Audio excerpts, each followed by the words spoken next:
So you're probably wondering what's going on right about now and saying, where the hell's the podcast gone? But don't worry, that will come back later. But due to, I guess, our producers being a bit of a thorn in our side, they Okay, interesting. kind of, force upon us. And I guess we just had a problem that we've never encountered before recording that line. I guess we've entered the bloody gremlins doing this. Maybe. Hopefully not, but we're going to, quickly run through, the process of recording audio as they can kind of see right now. Yep. So this is what we use when we're recording every podcast. Oh, yeah, and I've got to say, welcome to, the, I guess, the first special, also known as the Peaky. Yes. The behind-the-scenes Peaky. Yeah, of the Some People podcast. Yeah. So we've got Reaper here. It's like a really good bit of software. Great bit of software. $60. Very cheap, very inexpensive. We've got this. And it can do almost whatever you need to do with it. Pretty much can do. Which apparently includes recording podcasts. Yeah. Who would have thought? Yeah. Who would have thought? So we use a template every time, which makes things much easier. I'd have just used Paint. MS Paint. You can do anything with that if you put your mind to it. Almost. Either that or Notepad. Yeah. For sure. Processing, some simple EQ. Yeah. Hopefully. We may even have to make some adjustments to the EQ in post anyway. We sometimes do, depending on mic placement, or if we have a guest in. Yeah. If we have a guest in, we have to change things around a little bit, definitely. just to get it sounding nice for their voice. Well, I guess when the reverb be cancelled out by the mics. Yes. Yeah. So we do have quite a natural reverberant room. That's sort of why we use this one, the gate, which cancels out some of that annoying bounciness from the room.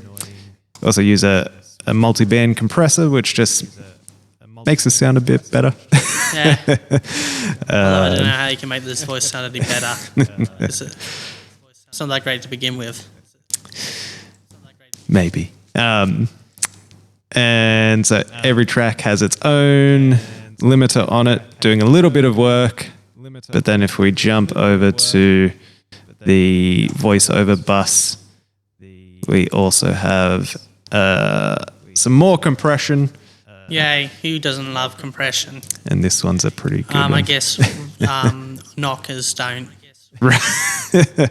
For sure. Some more EQ, very simple, not a lot going on. And then our master limiter. Working away pretty hard there on keeping everything nice and level. And probably preventing stuff from peaking. Yes. I had to do it.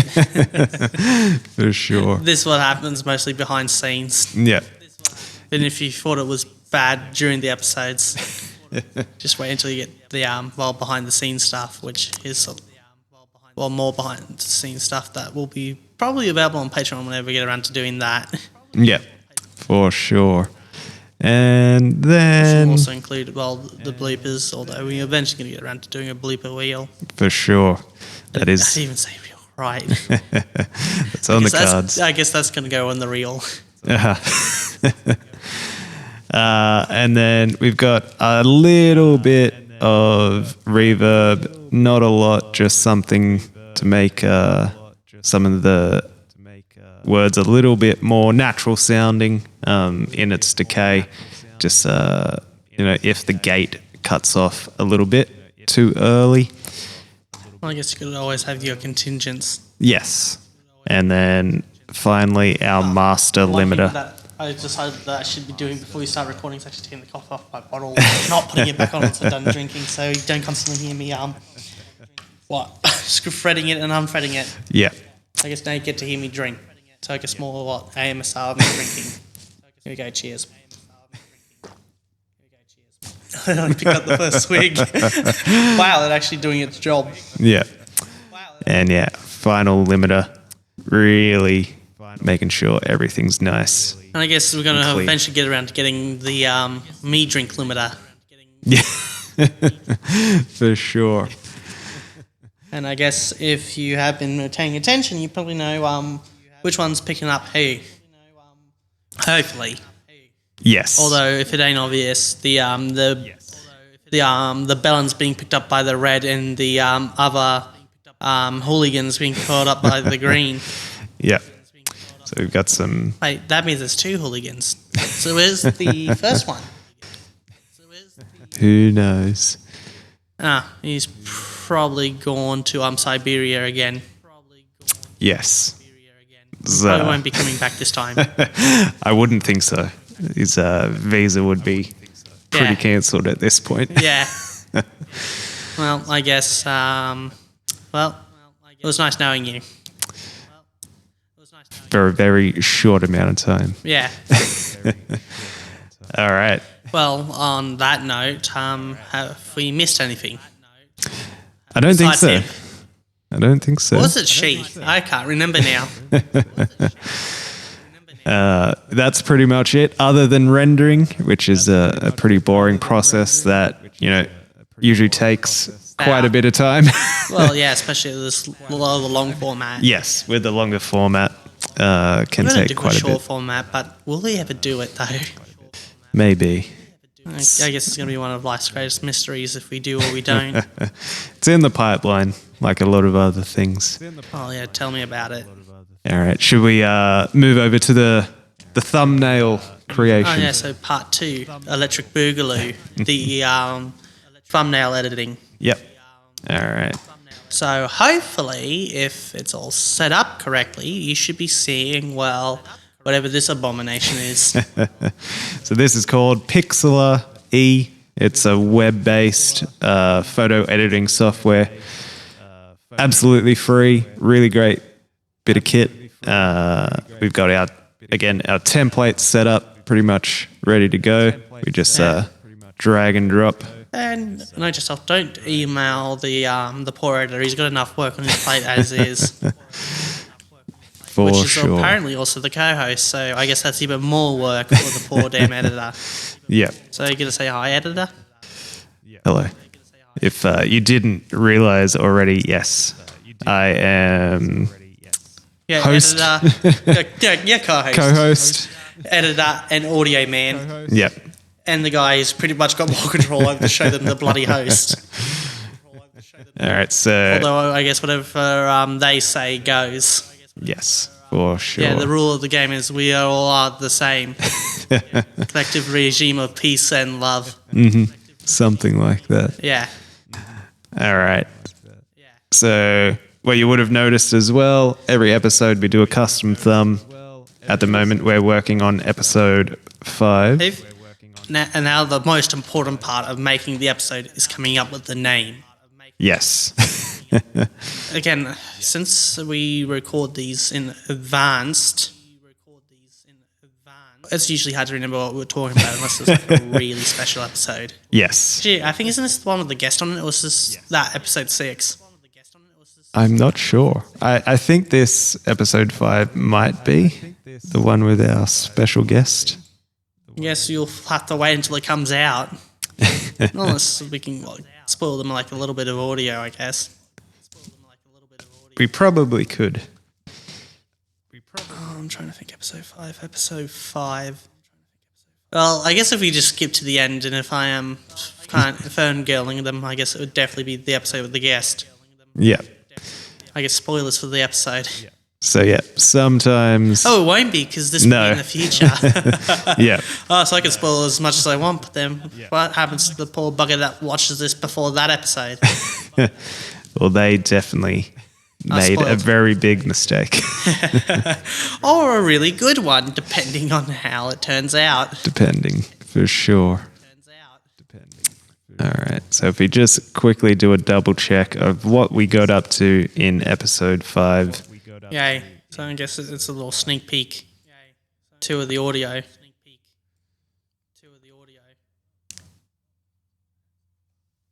What's that terrible voice? If they can even hear it. Oh yeah, this is the one with the guest on it. I can actually remember stuff. So yeah, I end up fangirling about things I normally fangirl about, and probably it's concerning that I fangirl about. Yep. So there definitely was, in the second half there, quite a lot of fangirling. When aren't I fangirling? For sure. That's like the greatest question of all. It's greater than when we'll cure cancer. It's definitely By up the there. way, it's Chuck Norris's left kick. That's the cure to cancer. It's the cure for a lot of things. All right. And also a cure to infirmity. Right. Yep. Take one of those to the NAS and you'll just start having kids left, right, and centre. For sure. So we talked a lot about Marvel in this one. We started off. Well, didn't we also talk a bit about DC? We did talk a bit about DC as well. Although now... Let's have a... And Oh, yeah, there we go. it's pretty much superheroes and tanks. Yeah, fangirling about tanks and, well, history and, well, I guess I'll say the best part for a while you have to they'll check out, which hasn't quite been spoiled going through the audio there, if they could even hear that. No, they shouldn't be able to hear it. Well, happens. Well, if they do, then, well, I guess, hey, there's your little sneak peek for the episode. All right. Do we have a make my whole name? commentating on those bits of audio worthless, so yay. Do we have a name for episode 5? Well, weren't we kind of doing like what kind of variations of like the Star Wars episodes, and we're going to do that up until 6 because nothing exists after 6. That is definitely the running So joke. it would be The Empire Strikes Back. How could we put a fun twist on it? 3 was an easy one. Revenge of the Twat. And we do have our guest. So, Simeon Strikes Back. Yeah, the Simeon Strikes Back. You How could would do that that. be pronounced? Simeon. S. So Simeon instead of his actual name. Yeah. S. Or S-I-N. Simeon Bolivar. Oh yeah, the Bolivar Strikes Back. Who got a country named after him, Bolivia. Yes, definitely. Interesting fella. Interesting. The revolutionaries and all their revolutionaries. I may have to stop before I start fangirling about him. I don't really fangirl about him much. But speaking of actual people that I would probably fangirl about, Bismarck. Right. Interesting. Because, yeah, Bismarck has a plan. He always has a plan. And the people that get it, well, you got my respect. Right. Yeah. Definitely over my head. Yeah. All right. Although apparently not one of his plans was the Schlieffen plan. Again, no idea. So I guess the Simeon Strikes Back. Simeon strikes back. Or the Strike Witches Strike Back. Yes. Right. I kind of... we could do that, although I think that's a bit more fitting, though. We'll see how that would look. What's that? We'll see how it looks if we do, well, this one or the other one, which is, like the Strike Witches Strikes Back. Yep. But then this... What? The Witches Strikes Back. I guess would actually be a bit more grammatically correct and also probably not as janky. Right. I guess can we just make this episode like have 2 names? Just because why not? I mean, we could. It's an option. So we say the second one again.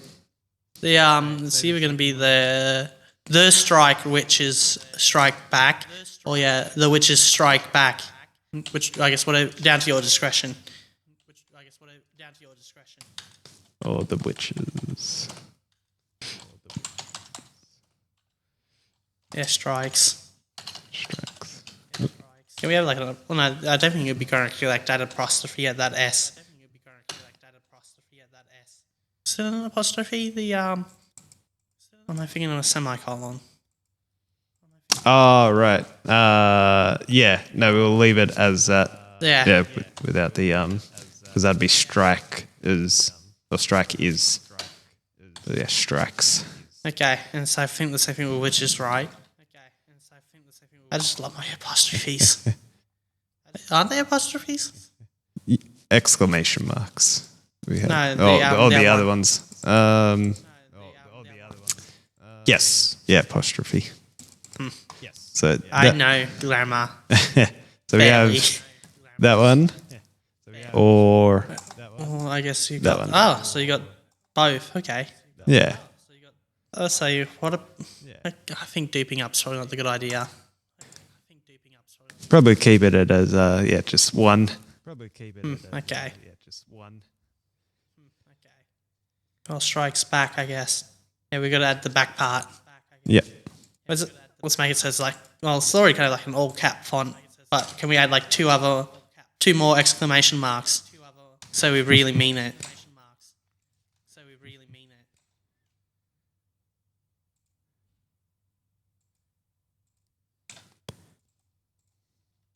All right.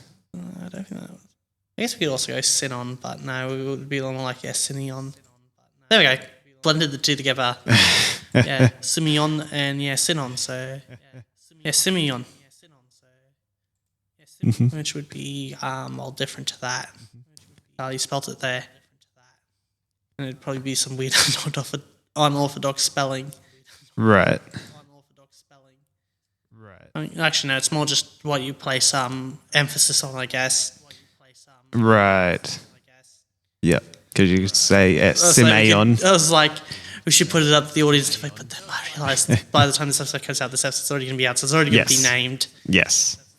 Why do I like try to get the audience to participate even though we record these in advance? So what do you reckon? Oh, they're both good. Your thoughts? I think I like this one. I think it's a little bit more on point. Just sort of. I guess we can have that as like the sub, like kind of the caption underneath. Right. Yep. Just like a little Easter egg, just probably hide it underneath. Yeah, the Some People podcast, and just underneath the podcast. Or same as somewhere in between the Some People podcast. Right. Yeah. Try Okay. doing something like that. Right. So Well, if it's going to be a caption, wouldn't it just run it along the bottom of the podcast? could have it anywhere really. Yeah.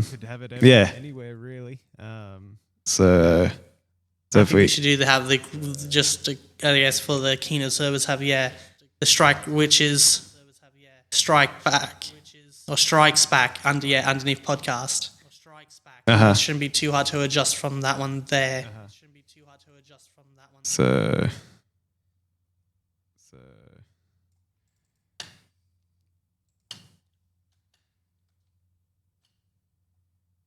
something like that. Add strike, which is strikes back. Right. Yeah, strikes. I can't remember strikes. I'm so used to saying like strike witches, and then it's just weird though. It would be like strike witches strikes back. Right. Yeah. It just doesn't make. It feels weird saying it. You try saying it. Strikes. Yeah, strike witches strikes back. Right. So try say that. Right. Strikes witches strikes back. You missed the third, but good enough. All right. What do you reckon?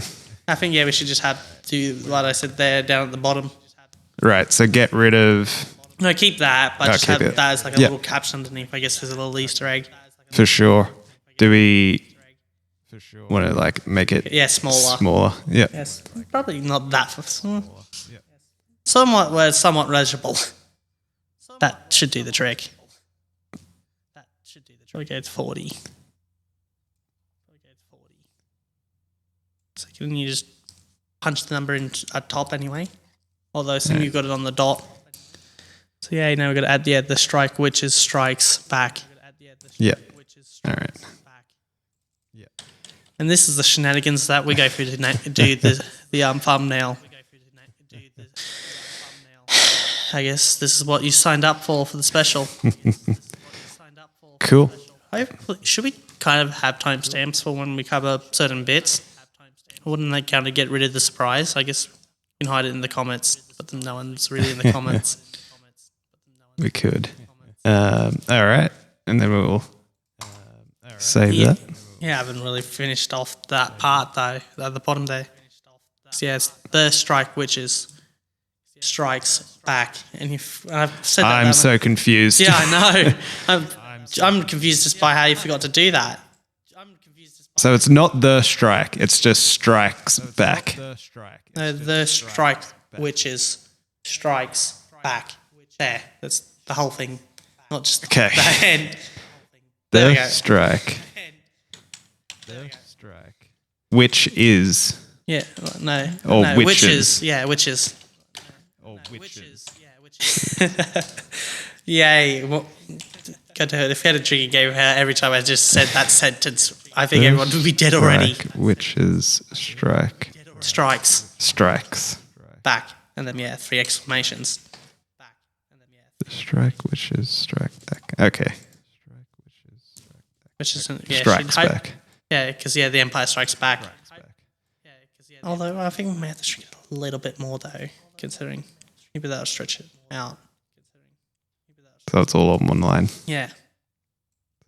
And probably bring that to 35. Because I want to see what it'd be like if we shrink it a bit more. Let's try 30.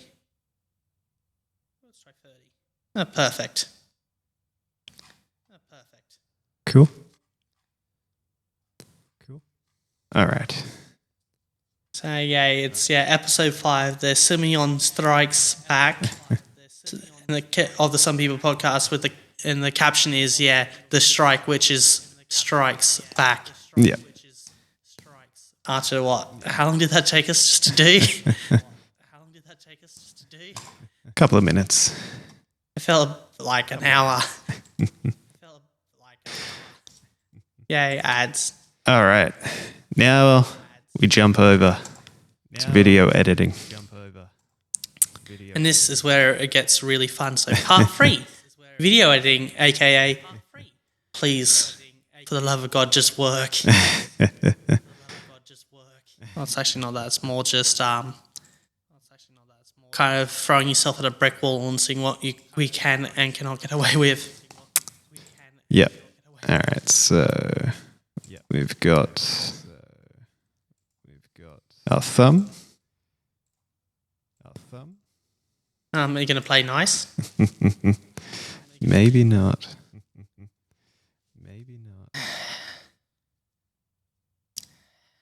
So this was the part that we were concerned with. That we're going to have problems with. The computer was going to... Well, the clock's still running and that's still picking up audio, so... Yeah. Yay. Oh, there we go. You hit clicking just... Oh, yeah. Now everything's starting to crap. Yep. It is. Yep. Let's just reboot it and hope that fixes it.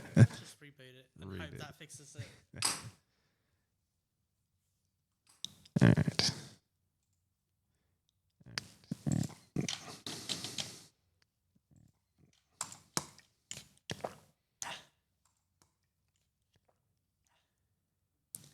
How does water make you want to burp?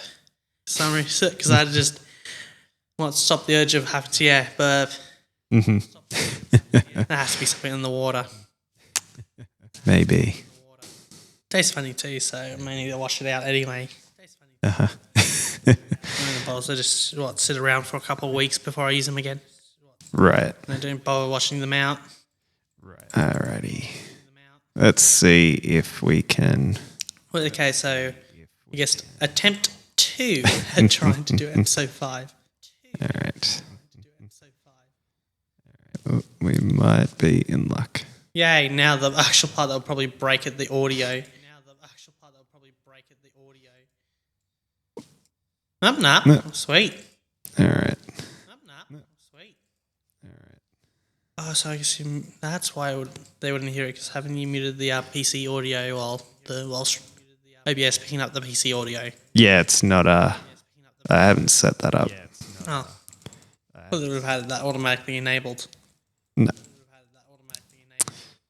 All right. So for a very simple edit, that's basically the gist. Basically it. Just. But then once we want to add stuff, that's where the fun begins. Yeah. So. Oh, but I guess we do have some material. Not in like the first half, but we got tons of material for the second half. For sure. We might as well show them the resources for the. Yep. All right. So that's probably as close as to a French accent we're going to get. Besides, we surrender.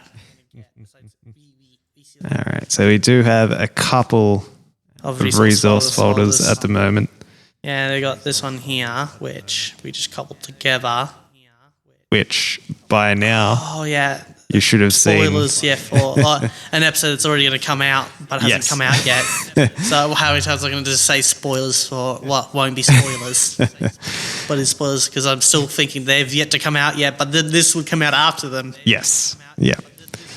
So you definitely would have seen some of these. They should be pretty familiar. Oh yeah, some of these would have shown up in the earlier episodes that are already out, so I guess no spoilers for those. No I spoilers. guess spot the ones that don't show up.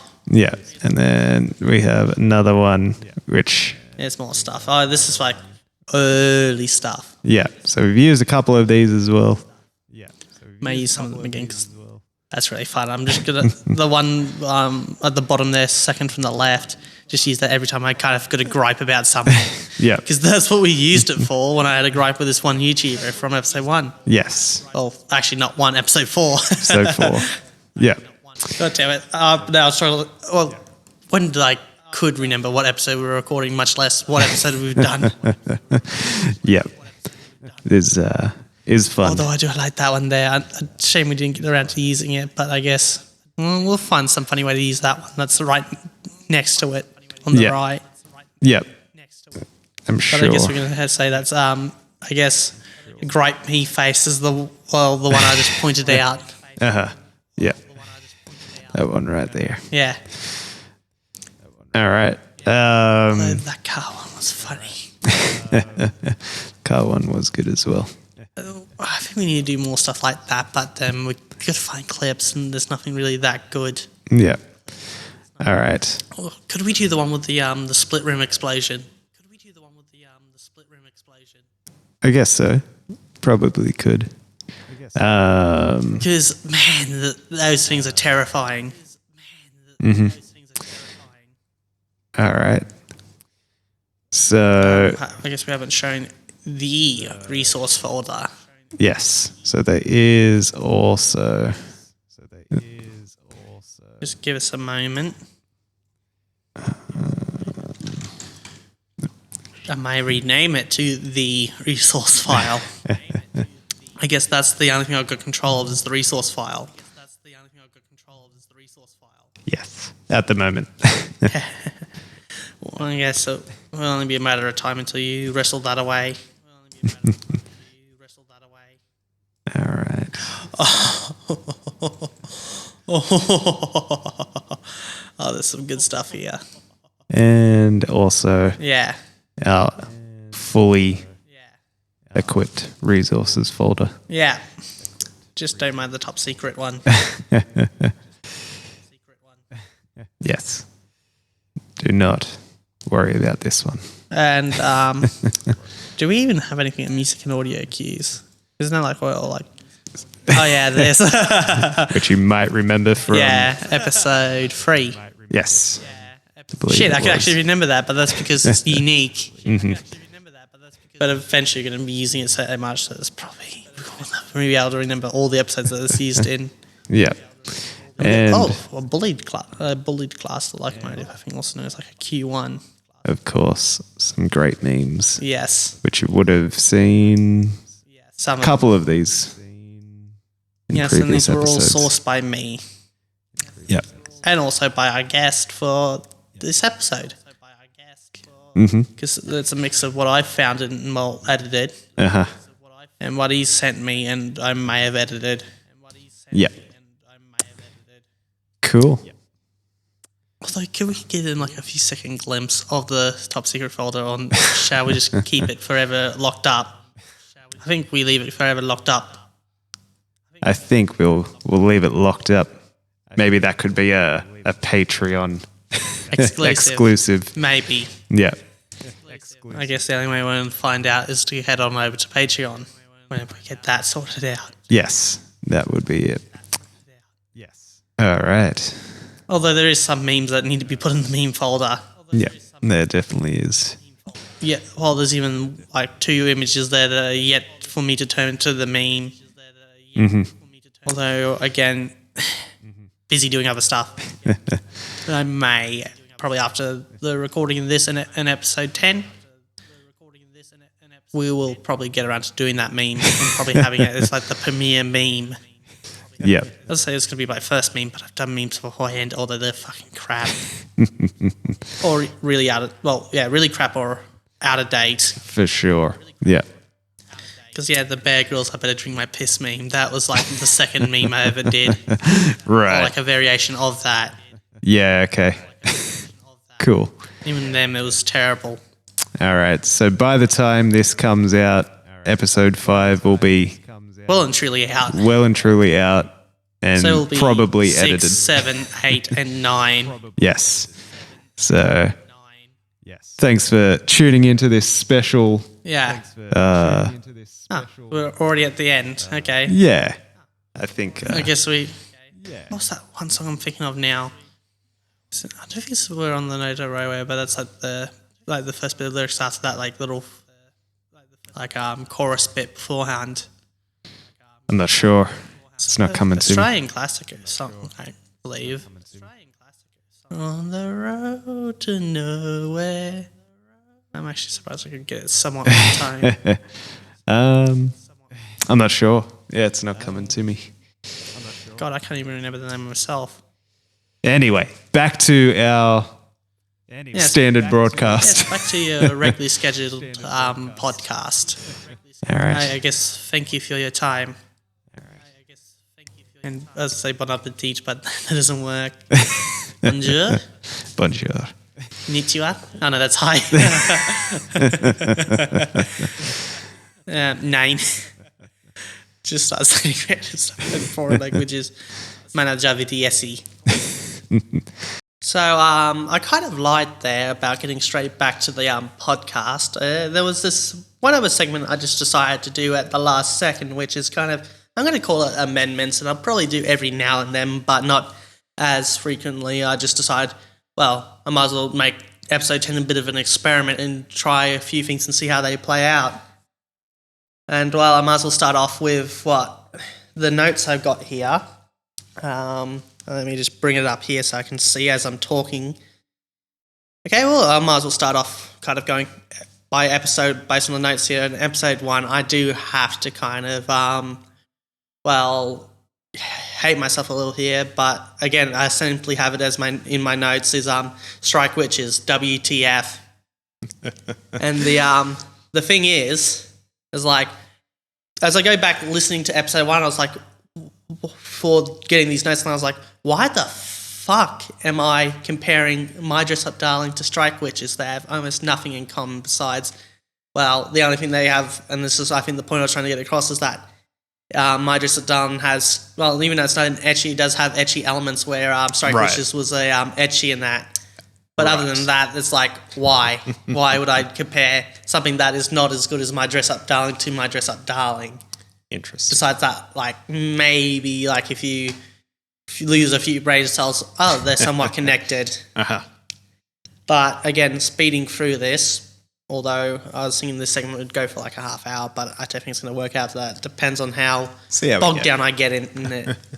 But I guess also under the notes under episode 1 as well, I kind of a bit of an update for my progress of watching the English dub of D4 DJ First Mix, which even though I finished watching it before recording this, probably around episode 7 or 8 was around about the time I finished it, so that just time-stamped it a bit, although by the time those episodes come out, well, it's still in the future from when I finished watching it. It was just at the time of production. Yep. that well, again, as I said, I finished watching the English dub of First Mix, which I gotta say, yeah, like the first few episodes, yeah, like if you have a few drinks and I can get hammered enough, you'd probably find it enjoyable. Right. Although the best parts of those early few episodes are the performances, which are, well, not dubbed. And I think that's the only thing that I guess stopped me from, well, going into a loony bin. Was just those moments where, those highlight moments that even in the subbed version were really good. But I gotta say though, at least if you can make it to the halfway point, things starts to get a lot better. Yep. It's kind of the saying that, yeah, things get worse before they get better. It was definitely true in that situation, because it does get pretty bad before it starts getting good. Yep. And I do have to, again, just because I guess I'm a big fan of Mrs. Kagami, I believe is how the name's pronounced. I'm going to say she's definitely the highlight of both the subbed and dubbed, although most of the subcast is really good. Interesting. Although there's a few members in the dub cast where I'm a bit on the fence about. Like Rinky was, I think, a good example. Right. I even brought that up in episode 1. Yep. Although I gotta say, like, I think watching those performances again throughout the series again was like, this is why I love the series. Yeah, for sure. And I think that's where it's at its strongest. Yep. So I guess we definitely. I got no notes for episode 2, so I guess we'll go straight over to episode 3. So that's all I have to say. Even then, episode 2 was more opinion based anyway, so there's no real facts to correct. Yeah, for sure. And well, I know the information that you have now about Ice Kingdom is a lot more than you had, but when we were making episode 3 at the time, it was only like just announced. Yeah, there was to a be lot this of thing. Like I think it was like around about the time the trailer dropped, and there was more speculation than anything else. Yes, so definitely I guess, a lot of. as I wrote it down in my notes, setting the record straight about Ruby, which I kind of just did that instead of like Ice Kingdom because I guess I wanted to get this done before midnight. Yes. Although I still ended up going around to bed midnight because I was playing Sniper at like 5, kind of while listening through everything. But then it's like after listening to everything, it was like I was so close to beating the game, so I was like, I'll just keep pushing forward. So yeah, like I think one of the biggest things I wanted to set the record straight about was my prediction that it was going to be Volume 1, which with the information I had at the time seemed to be, well, quite plausible, but from what I've heard from other sources, it's actually going to like maybe the first couple of episodes be kind of in that Volume 1. Yep. Which means, they're definitely going to skip the Jean arc, so I guess that's a small win. But then it's going to take place during around about the time of Volume 3. Yep. So do a sort of a quick overview. Well, I guess Volume 1 does kind of do a fairly good job of setting the stage and being like, these people are important, pay attention. Yeah, I guess it'll be interesting to see how if they can condense it down just to, 2 or 3 episodes and still... It makes sense because like a lot of the episodes, especially in the early volumes, were like not even 5 minutes long. Yeah, that makes sense. So several episodes of Volume 1 could fit in a single episode of a normal show's runtime. For sure. Yep. So I think they would be able to condense it no problem. Cool. Oh God, I've been dreading this because this is the biggest reason why I wanted to do this thing in the first place, and that is episode 4, correct name error. And I think you're familiar with this because I think shortly after this is like, I done fucked up. And I just didn't think we had the time to kind of go back and fix it up. And I think now you probably remember. Because I, kind of used something that sounded very similar to, a slang, kind of, a bit of a racist slang, but then it was not too far off because his name's Q, which is, KU.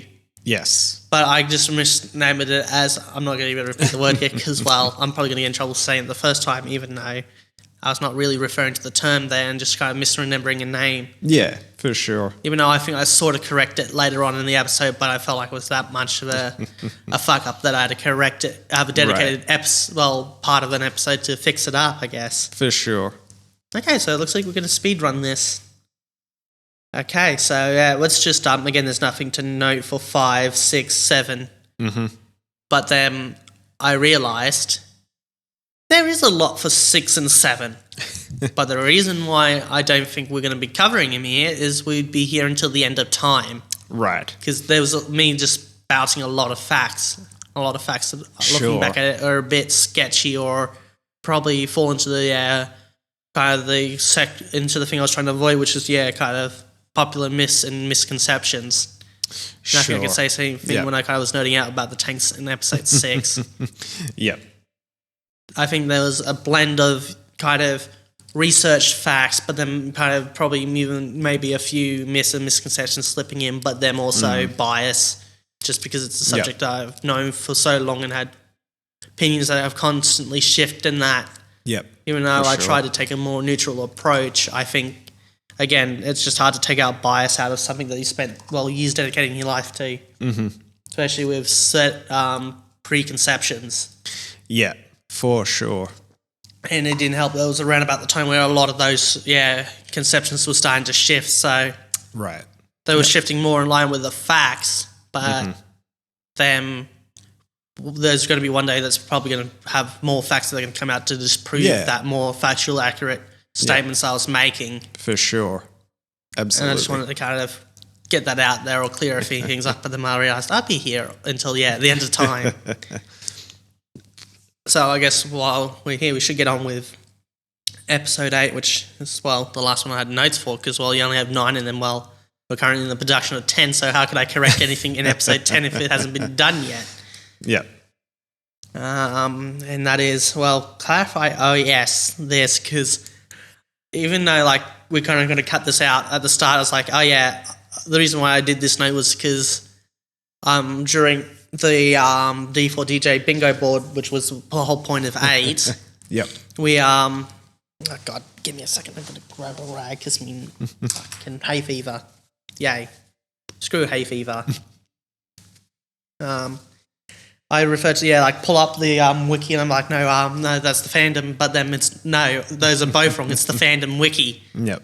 So just combine those two together, and then, you got the fandom wiki, which is a good place to go when it comes to source, kind of finding source that's accurate for shows and stuff. For sure. Because it would be mostly procured by people that are really passionate about the show and that, so a lot of the information would be from really obscure, hard to find sources, or would be really accurate information. And it's also great because it's being updated very constantly, consistently. Yep.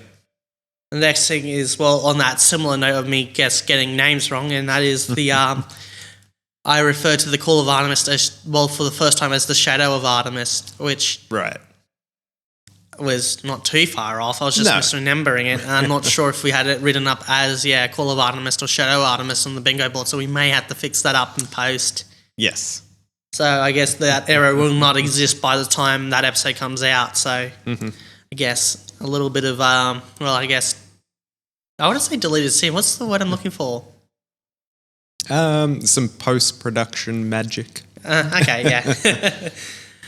Although I was shortened to Call of Arm. Right. The next, the new franchise that is rivaling Call of Duty, Call of Arm. Yeah. Well, it's essentially just like Call of Duty, but just instead it's just of a person that's just a giant arm. That'd be frightening. Someone make that happen. Yeah. I guess, it's a lot shorter than I thought it was going to be, but that's because I cut out a lot of the things that we'd be here a million years for. Yeah. For sure. So I guess that's going to be a dedicated, 6-hour long special. 10-hour special will be, again, taking forever to record, but I think it'd be worth it coming out, especially for people like me. But then I realised no one's going to watch it but me. Yep. Because what's the chance there's going to be someone who's going to be into all this stuff like me and would want to know the nitty-gritty, let alone go and have someone spend hours correcting their mistakes? That'd be a very niche podcast. Yeah. So I guess now we should get back to our regularly scheduled broadcast, and I promise this time we'll get back to it. I swear on, I was going to say my mother's grave, but she's not dead yet. I'll say my granny's who's dead that I don't know his grave, but then that doesn't really work because, I don't have any really emotional attachment to that person, so who cares if I swear on that person's grave or not? Yes. Yes, I swear on my unborn child's grave. That's a big one. Okay, so right. I guess we might as well hand it over to future us, I guess. So, hello, this is Future Me here, and I guess before Past Me wraps up the amendments part of the Peaky special, I just thought, well, considering the name of the special, I did have to kind of mention an update on my Got Your Luck and that. And obviously, what has happened, transpired in that, but with that one episode when I was really desperate to get this one character from this one gotcha, well, I guess you know what has happened. Well, I ended up getting said character. Yeah. Which is funny because I used the illustration card from that character card as my pick for Twitch and that. Yeah. Cool. And it's like, why am I using this if I don't have it in the game? Right. I think I was using it before the event fired over here. Right. Because I think that was back when it was like, oh yeah, a couple months later, the event that was happening over on the Japan server happens here. So that's kind of how it works. Sure. Right. So there's that delay. Yeah. So at least gives me heads up that like, oh, these are good cards. I want to get them, and at least it allows me to stockpile. Yeah. Although I was seeing this one with the current event that's happening right now would show up a bit later, but it just was like, why of all times now you had to show up now? Yeah. So how long did it actually take you that? I think it was like just shortly before the deadline for the gotcha and that. Right. So I think it was like a day or two before the gotcha ended. Wow. And it was just non-stop grinding. Yeah. Which was fun. I'm still kind of doing that, non-stop grinding for this current event. Mm-hmm. Although I've gotten really lucky and I've almost got the full set, so I just got to keep going until I get the last card, which I've only got a few more days left in the event anyway, so I think this would be the last or second to last day for the login rewards, and I think the events usually end a day or two after that. Yeah, okay. And I think that was the case when I was looking at the dates and that. Yep. Yeah. So a couple of days of grinding ahead. Yeah, it's really intense grinding. Yeah. At least I've got tomorrow off, so I can just non-stop grind until either my fingers get stripped down to the bone or I die. Yeah.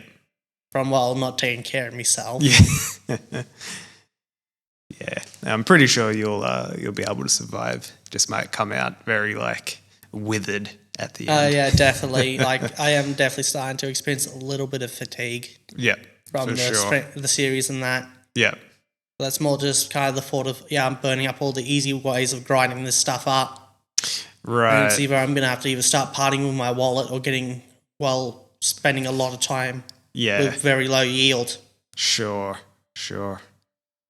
Yeah. So you can kind of see the dilemma. Right? Yeah. Trying to definitely take advantage of all the quicker and easy options first before you dive into the paid or the very hard, long, arduous road.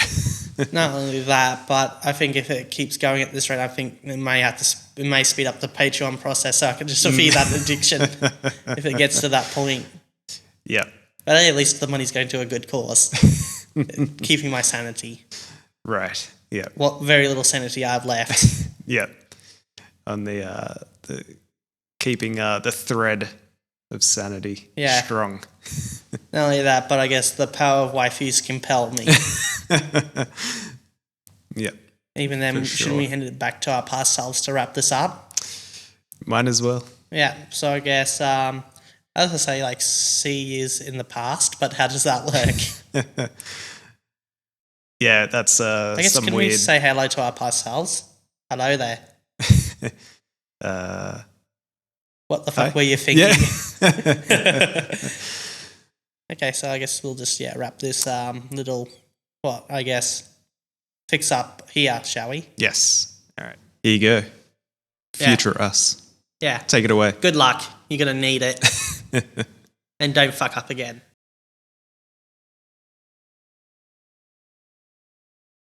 So hello and welcome to episode 10 of the Some People podcast, also known as the SP1, the Peaky Peak.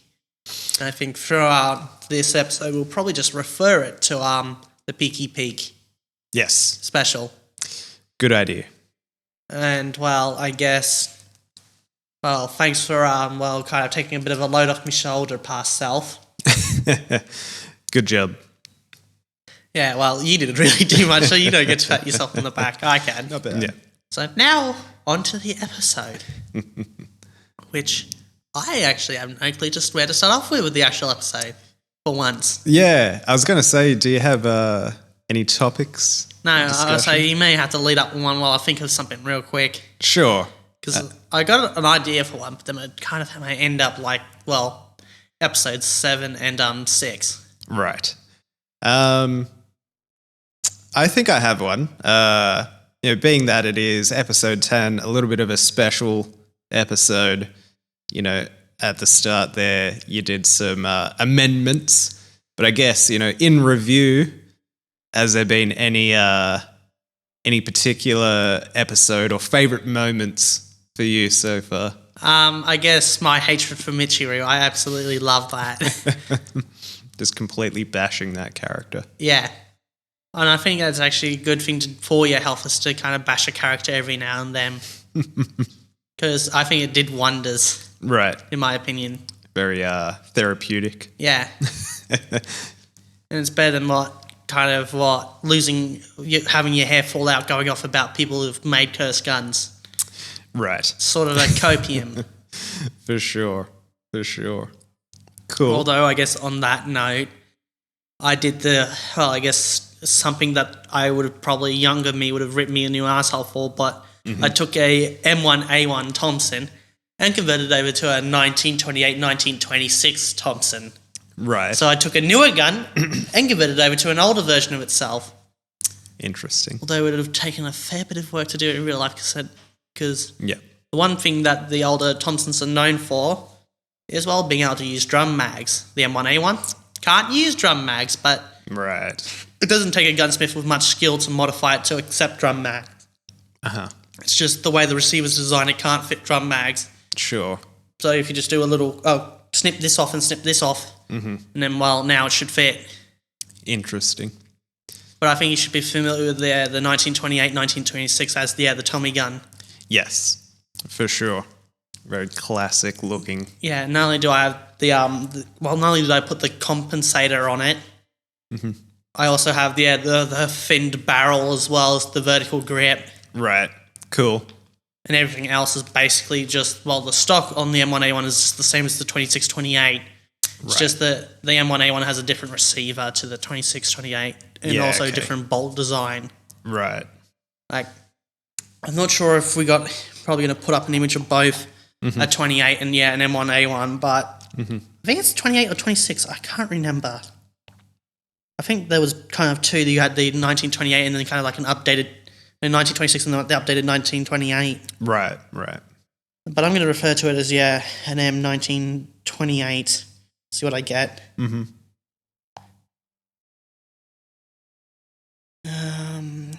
Gotta flip that on real quick. Oh god, the 100-round drum kill me. Although this one doesn't have the compensator, but it's a Model 21. I think it's the 2628. They got the now we're back. To the 1919. What the fuck? There's a variant of the Thompson that is chambered in 30-06. So you're taking an SMG and chambering it to fire a rifle round.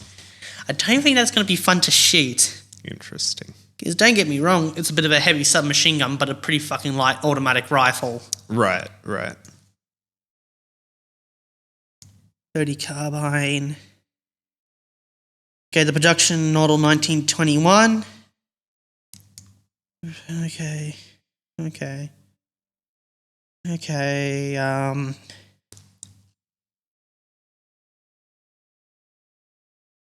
wait.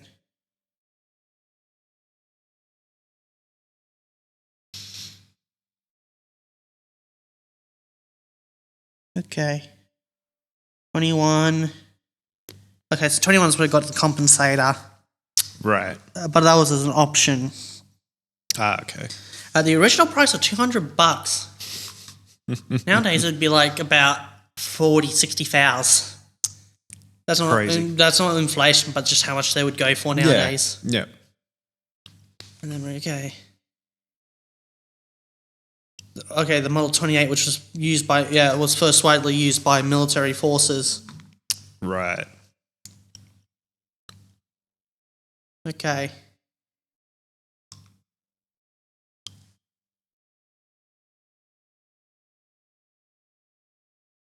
Okay, so there's the A1 there, which essentially modify. Okay. Then we got the M1. Okay, so I can see that it's going on, and then there's the M1A1, which God damn it! I got distracted looking at it, the history of it. Mm-hmm. God damn it! And here's essentially a 28.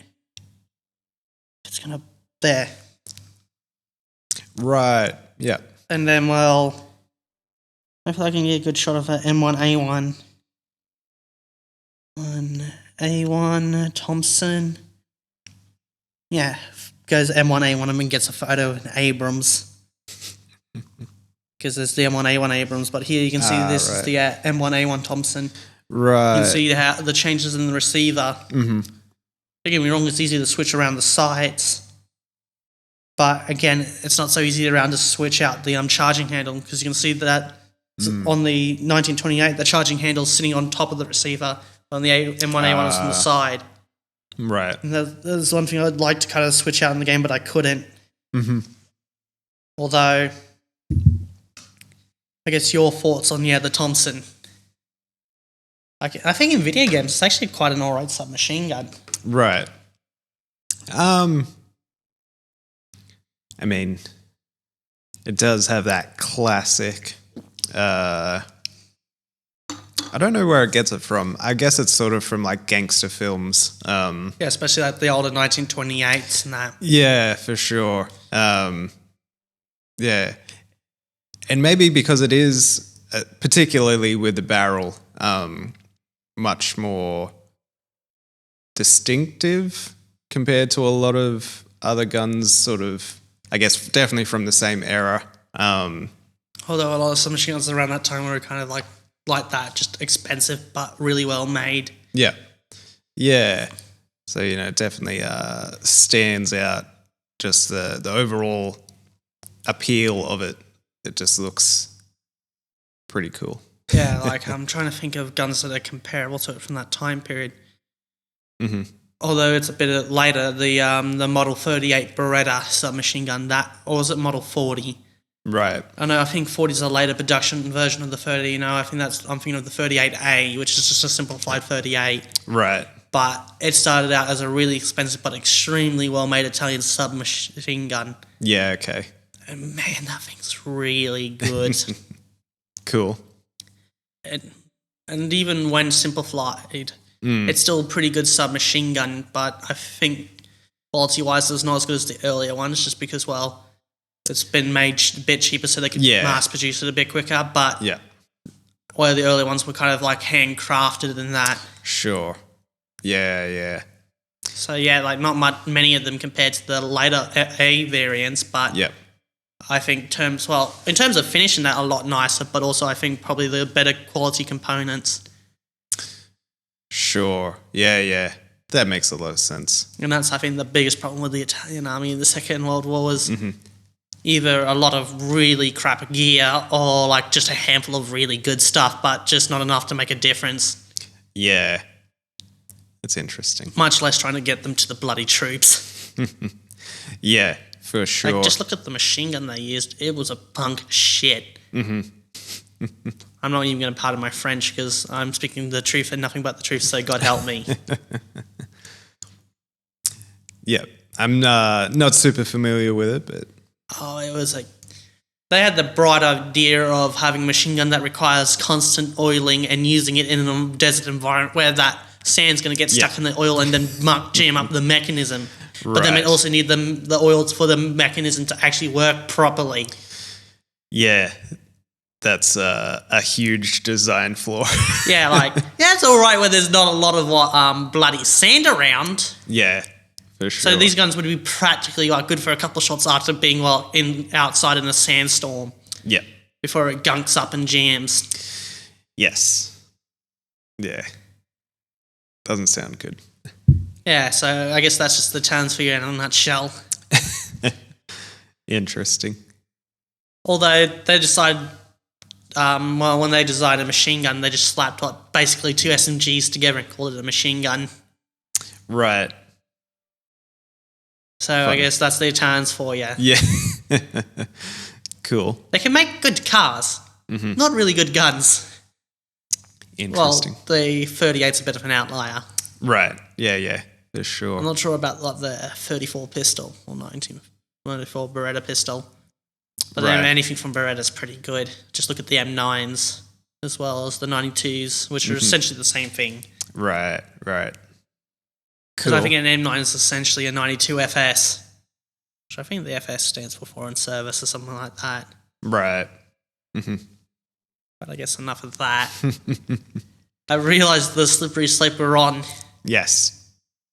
So shall we kind of rein it back in a bit, I guess? I Yeah. guess you can. All So, right. James, what is your favourite moment, or I guess recording the podcast? So far, I think episode 5, where we had our Oh yeah, that was kind of a fun one. had our special guest Simon in. It was the beginning of me, I guess, of nerding out. I was like, by the end of that, I'm not going to nerd out. Next 2 episodes, it was just me nerding out. Yes. Yeah. But yeah, just having sort of like this, something a bit different, breaking the mold a little bit. Yeah. Was good. Yeah, I think that's. I'm not sure if we can do any more of this in the future without it becoming the norm. Yeah, special one-offs here and there. Although Be cool. I think there's going to be some things that will be kind of salvaged from this. Uh-huh. Although we may just end up and go scrapping that news segment, even though we just recorded that. See how we go. Yeah. How we're going for runtime. Yeah, so that may reach the cutting room floor. Yeah. Although if it does, it'll become a Patreon exclusive. Yeah, I'll guarantee that much. for sure. Cool. Although, just because it's a bit of a funny story. Yeah. Although I think a good chunk of the runtime was taken up by that news segment, even though it was supposed to be a small part of it. Yeah. I guess Sort of that's has just what been. happens. Yeah. Anyway. Although, even though I did shakily say about, me bashing Mishu is my favourite part, well, I'm definitely going to agree that was my favourite part, but I think you're going to know what my favourite part was. God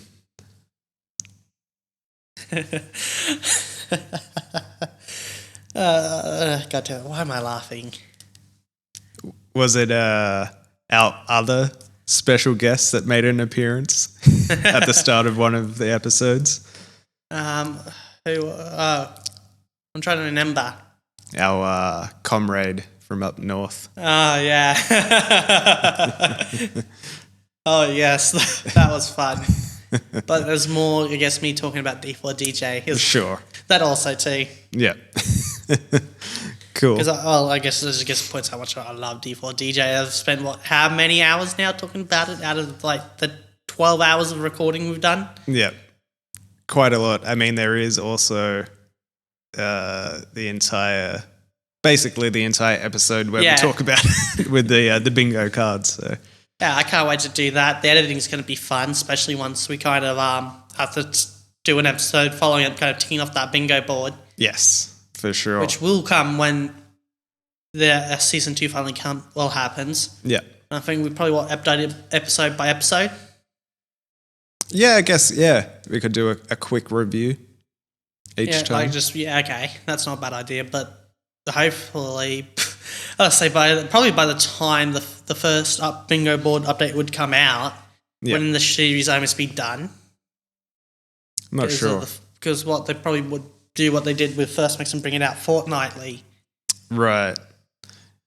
Yeah. And if it's going to have the 12 episode run, that's what? 12 fortnights, roughly. Yeah. I guess maybe we could do a... Live? Maybe that, or we could do like an end of season review, like bingo board review as well. I think we should just do a live check off every time we come in to record. Yeah. Just stream it. that. Yeah, probably have a short that we would upload and it's a short series, I guess. Yeah. I guess bingo shorts. Yeah. Okay, so that's a new idea I can add to the list of bajillion ideas for this, podcast. Yeah, As it's well not as bad one. content related to the podcast. Yeah, for sure. God damn it, I'm already planning out this thing like it's going to take off, which, well, I guess it will eventually will. Yeah, we'll get there. Like, come on. Where are you going to come across someone who's like me? For sure. Somewhere between a historian and a everything bee. Yeah. Let me just list off the kind of I'm a weird bee, commie bee, tier bee, Vera bee. I'm just trying to think what there has to be like an American equivalent. I'm going to say freedom bee. Freedom bee. There we go. Uh-huh. Interesting. I guess someone can correct me. Yeah. Although I guess I'm not a Frenchy bee though, because I'm not a big fan of the French. For sure. And I guess a pizza bee because, well, Italy, even though I don't think it was the Americans that were responsible for inventing pizza, right? Although it's like always chalked up to the Italians. Yeah, I'm pretty sure it's an Italian cuisine traditionally. Yeah, but I think it really became prominent, when it took off in America. I would probably disagree, and it'd probably be But I'm not a pizza expert. The Italian immigrants making it take off. Yeah. And I guess America taking credit for it. Yeah, basically. When did they best. That was like, oh, this looks good. We'll take credit for it. For sure. But then they've got the influence to make it take off, though. There is that, I guess. Anyway, did you have another topic? Well, I guess I could do a bit of I'm going to say review, but I think we know what I mean by review when it comes to stuff like this, considering it turns into, almost the entire episode and then the following up episode. Yes. And that is, doing a bit of a review of, I got to grab my pen here, Sniper Elite 5, which I've, again, finally got around to beating. Right. Which I kind of did bring up in the amendment part of this Peaky special. Yep. I just had to use it at least once. Yes. So sue me if you don't like it. I almost kicked the mic over just trying to get comfy. Let me fix her up. There we go. Cool. So how was... My question is, have you got around to playing it or at least have it installed? No, I haven't. You're kind of missing out because... Even though I've only played haven't played any of 3, I haven't played the original, and I've played a little bit of the remaster of version 2. I've completed 4 several times, and I've just beaten 5. Uh-huh. My thoughts on it is that, the Sniper Elite franchise as a whole is pretty good. Mm-hmm. But I'm still kind of mixed on 5. Right. Because it's like... Well, that's more because of me being, familiar with the kind of the history of its setting. Mm-hmm. And I feel like there's just so many opportunity it misses out to tell a pretty good narrative about what's going on. Right. And I think it sort of does a good job that and 4. Okay. Kind of, yeah. With a lot of the last letters and that, as well as letters from home and then letters to home. Right. Okay. As well as certain missed documents and that.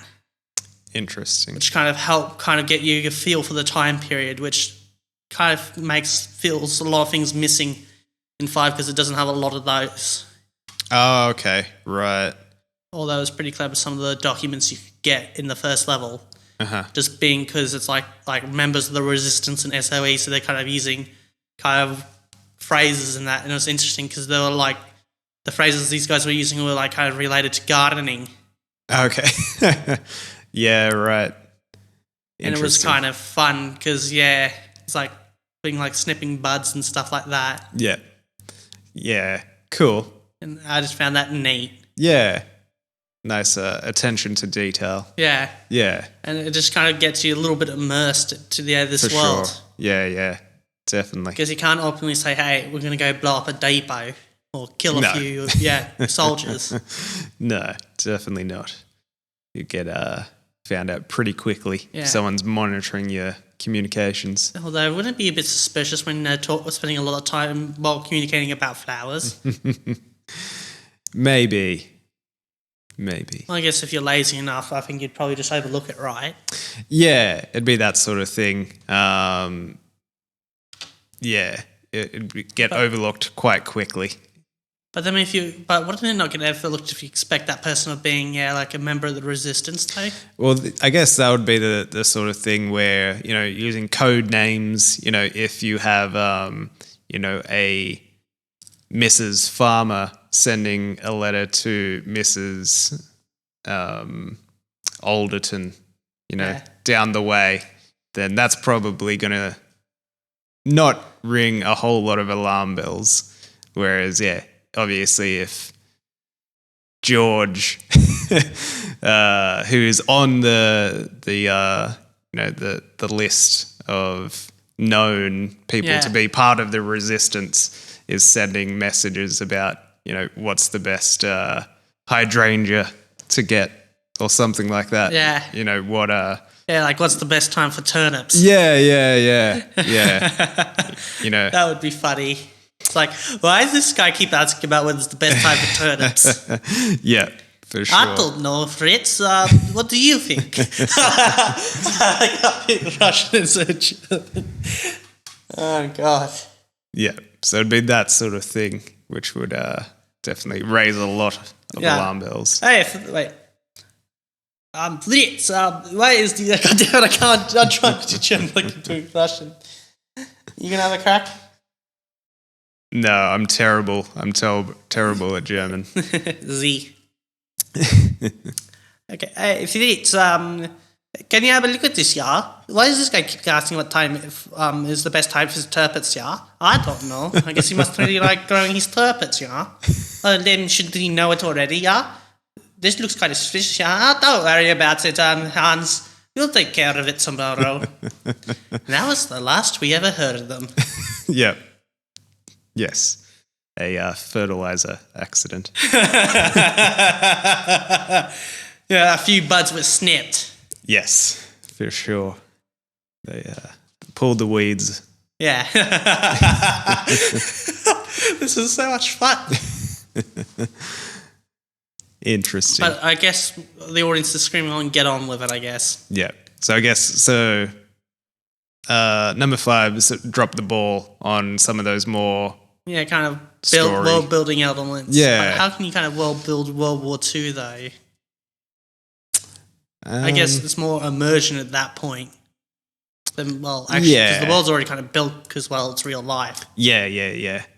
So it's like those little things. For sure. I like how the Germans kind of roast their Italian counterparts, which I kind of find funny, but I don't think it's kind of an accurate thing. But I think that's more of a joke for, I guess, people that are in the know to laugh at, because, well, a lot of the people in the know how kind of useless these terms were in the Second World War, or a joke about it. Okay, so we're back after, well, something happened with our recording equipment. Yay, we're going to probably have a behind the scenes of why we takes a while to record stuff. Well, one. Sometimes. Yeah, like, it's actually been a bit of a bitch today. It has. More often than usual. Yeah, which means that I guess the gremlins that have been infecting my computer have affected this computer. Because literally it only started playing up more once you inserted that USB that was in my computer into this one. You might be onto something. Yeah. So if you start having more issues and having them quite frequently, I guess you know who to blame. Yes, for sure. Just don't send me the bill. So cool. Where were we talking about? Well, besides punching using the attendance as a punching bag. You're doing a little bit of an overall review. Oh yeah. It's all coming back to me. Yeah. Although one thing I do like, well, kind of also hate, was this one little bug, but that's just because, well, this bug was kind of caused by the difficulty setting I have. Right. And that is when you reload, you lose the ammo that's left in that magazine, because I did that for added realism, because you just... Okay.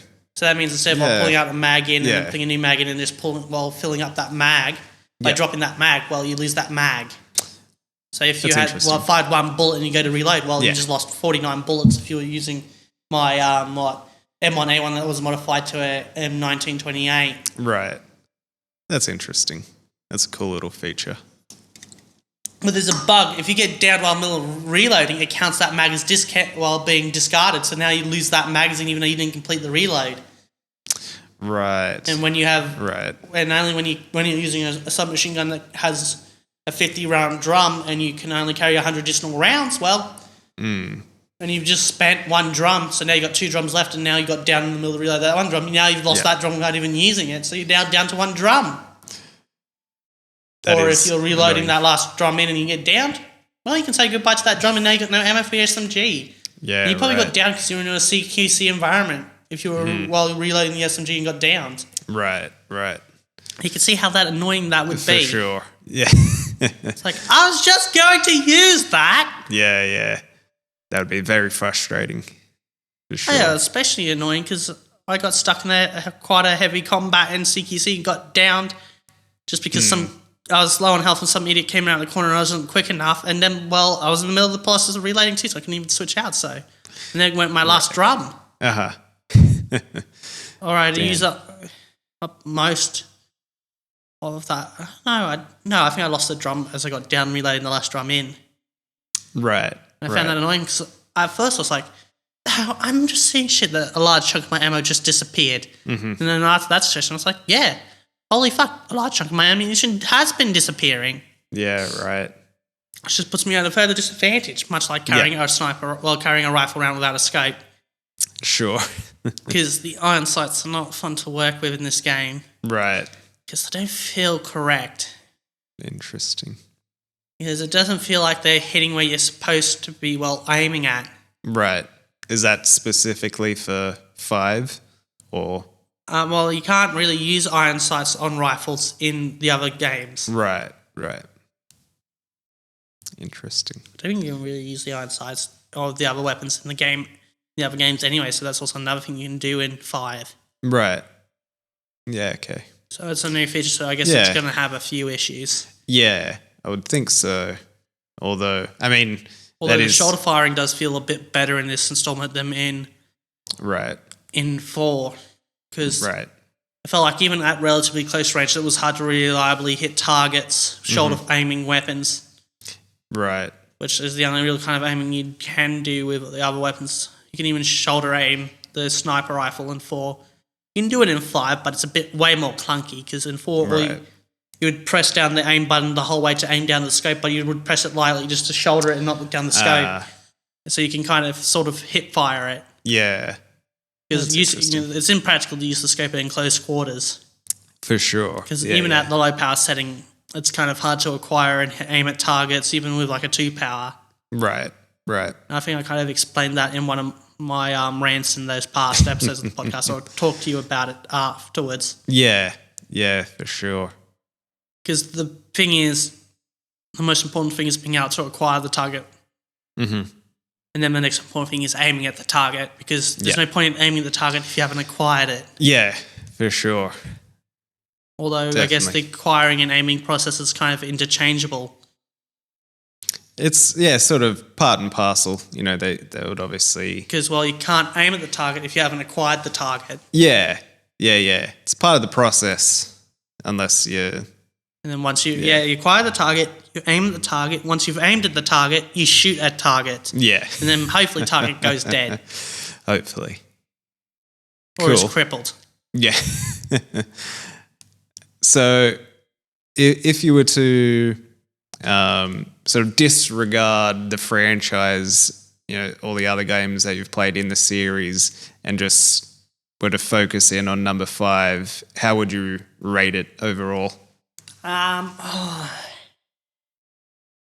I say, it's kind of hard gauging these newer games just because, newer games are not as good as, new games used to be. Yeah. And they have a lot more issues, and I think I came across a lot of texture issues when I played it shortly after it came out. Yeah, that is definitely a big thing, which I very much hate, is how a lot of games will be released. Yeah, unoptimized state. Yeah, like maybe 70% done, if you're lucky. And as soon as if you're getting a physical disc version, you put it in and you've already got to download 100 gig worth of updates. The day one patch. I hate day one patches. Yeah, it's... So what's the point of doing a day one patch if you can do the patch beforehand? Yeah, it's very frustrating. I think that's the thing that they rely on just to keep costs down is kind of... Yeah. Since, well, now you can update games. You don't have to release them in the finished state and you can fix them up.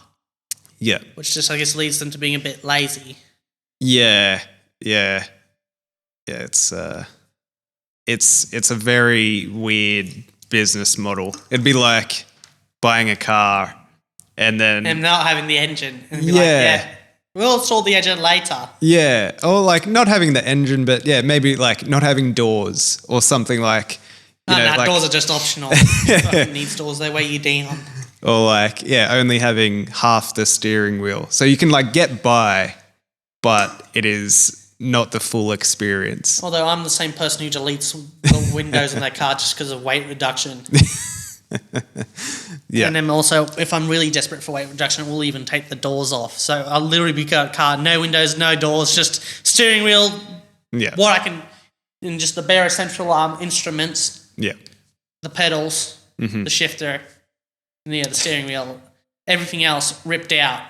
So maybe not the best analogy to use with you.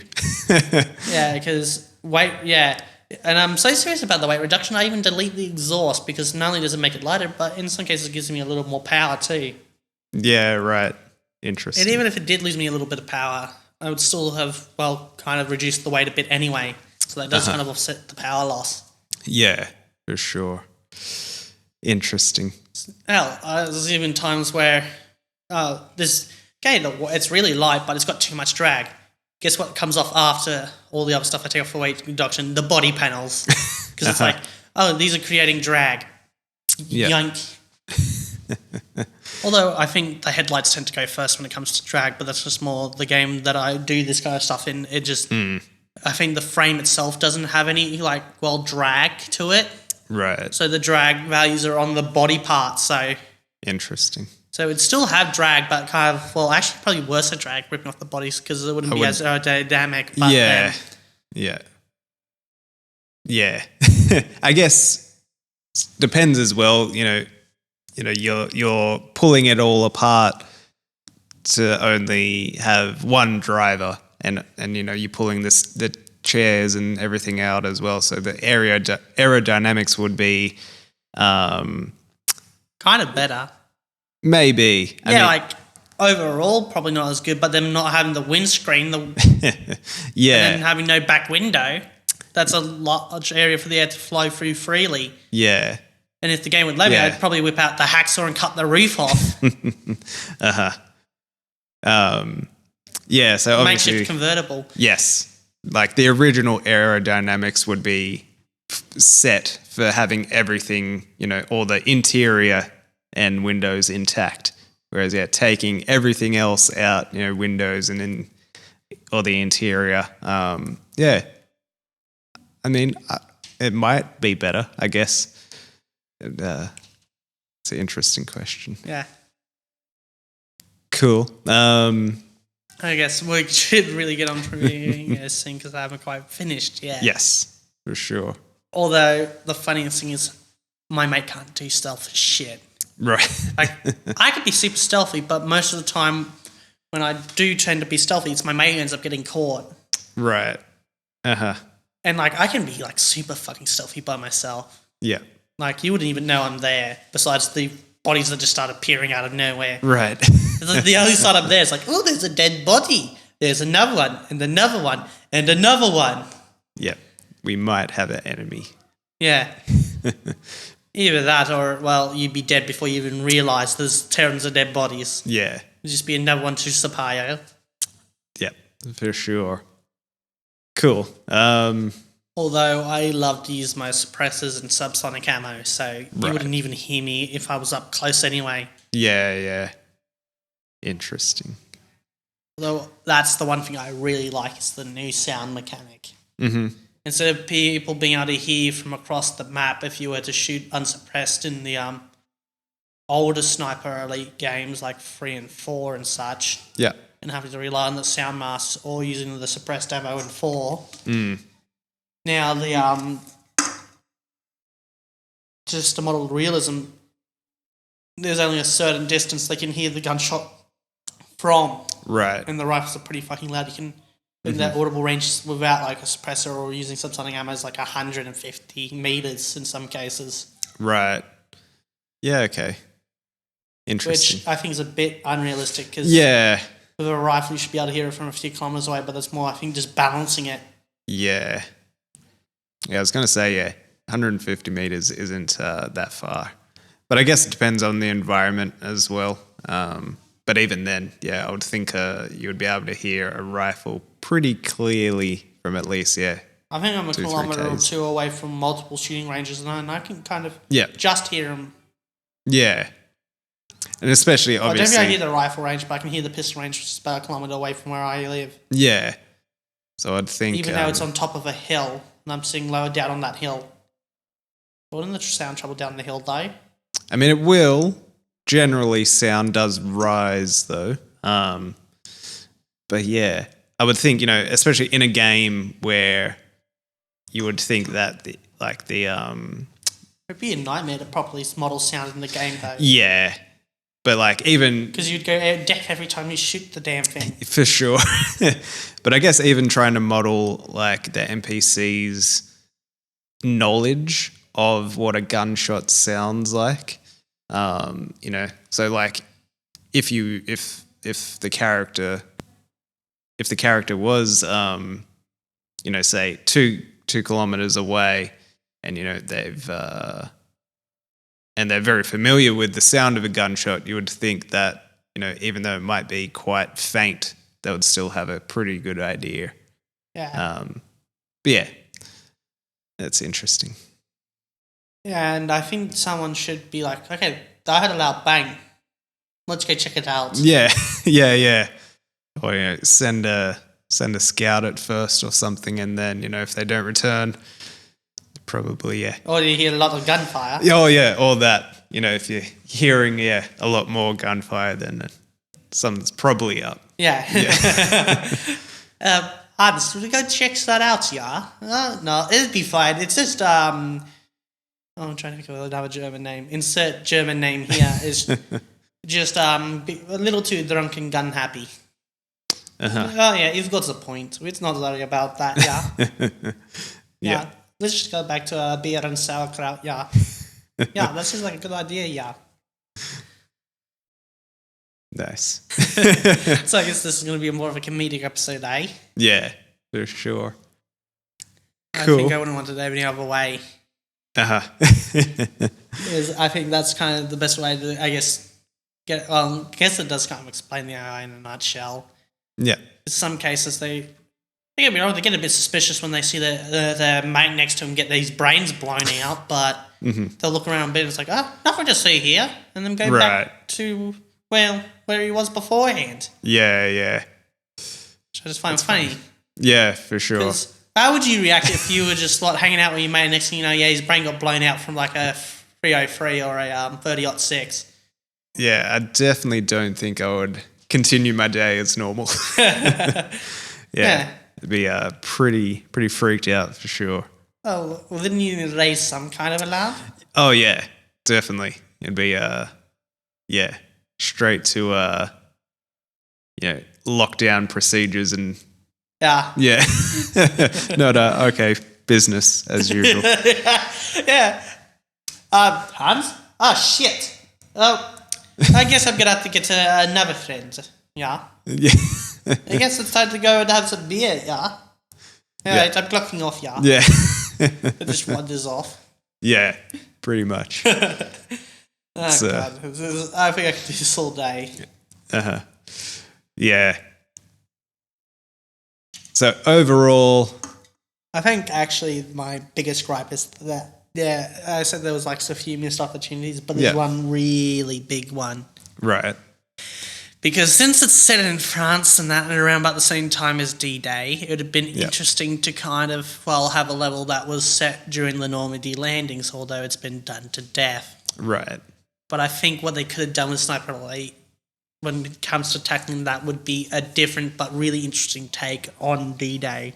This is Right. from my understandings of how D-Day played out, because I think there were kind of units that were deployed before the main invasion force to kind of, cause some havoc behind the enemy lines, especially considering that, Right. the Germans themselves wouldn't really expect much of a kind of surprise attack from behind their lines. They'd be looking out to the sea. Right. Yeah, for sure. Especially once they start to see an invasion force muster off their coast, Yeah. which then allows a small unit of well-trained troops to kind of go and take out strategic targets and that to Right. help the invasion force be successful. Yeah. Right. And I think that would have been awesome, instead of being kind of forced kind of in be doing a Saving Private Ryan, you're kind of that force that's behind enemy lines causing havoc. Sure. And I think that would have worked perfectly well with the Sniper Elite franchise, which is kind of what you do in Sniper Elite. Right. Yeah. Interesting. You're kind of infiltrating the enemy's positions and causing havoc and that. Mm-hmm. And I think doing something like that would also be a nice, a little bit of telling of the history behind some of them. Not the major. Well, I guess it is a major event, because without it, I think the chances of the Normandy landings being successful would have been not as great as they were. So it definitely contributed to the Allied victory in establishing the beachhead. Yeah. But it's something that's kind of, in my opinion, I'd say is overlooked. Right. And even them, I can't really remember the details of, but I know there was small groups of Allied troops behind enemy lines causing havoc, along with the French resistance. Right. Interesting. And it would have been interesting to kind of have that mission kind of dedicated to that, helping out the boys and that during kind of before the commencement of the invasion, but also during, and even them fighting alongside with those small pockets of resistance, as well as Allied troops. I think it would have been really fun. I guess get your thoughts on it. Well, I guess, sort of going back to how so many games are released, sort of somewhat unfinished, obviously with DLCs these days, having huge parts, almost, if you think of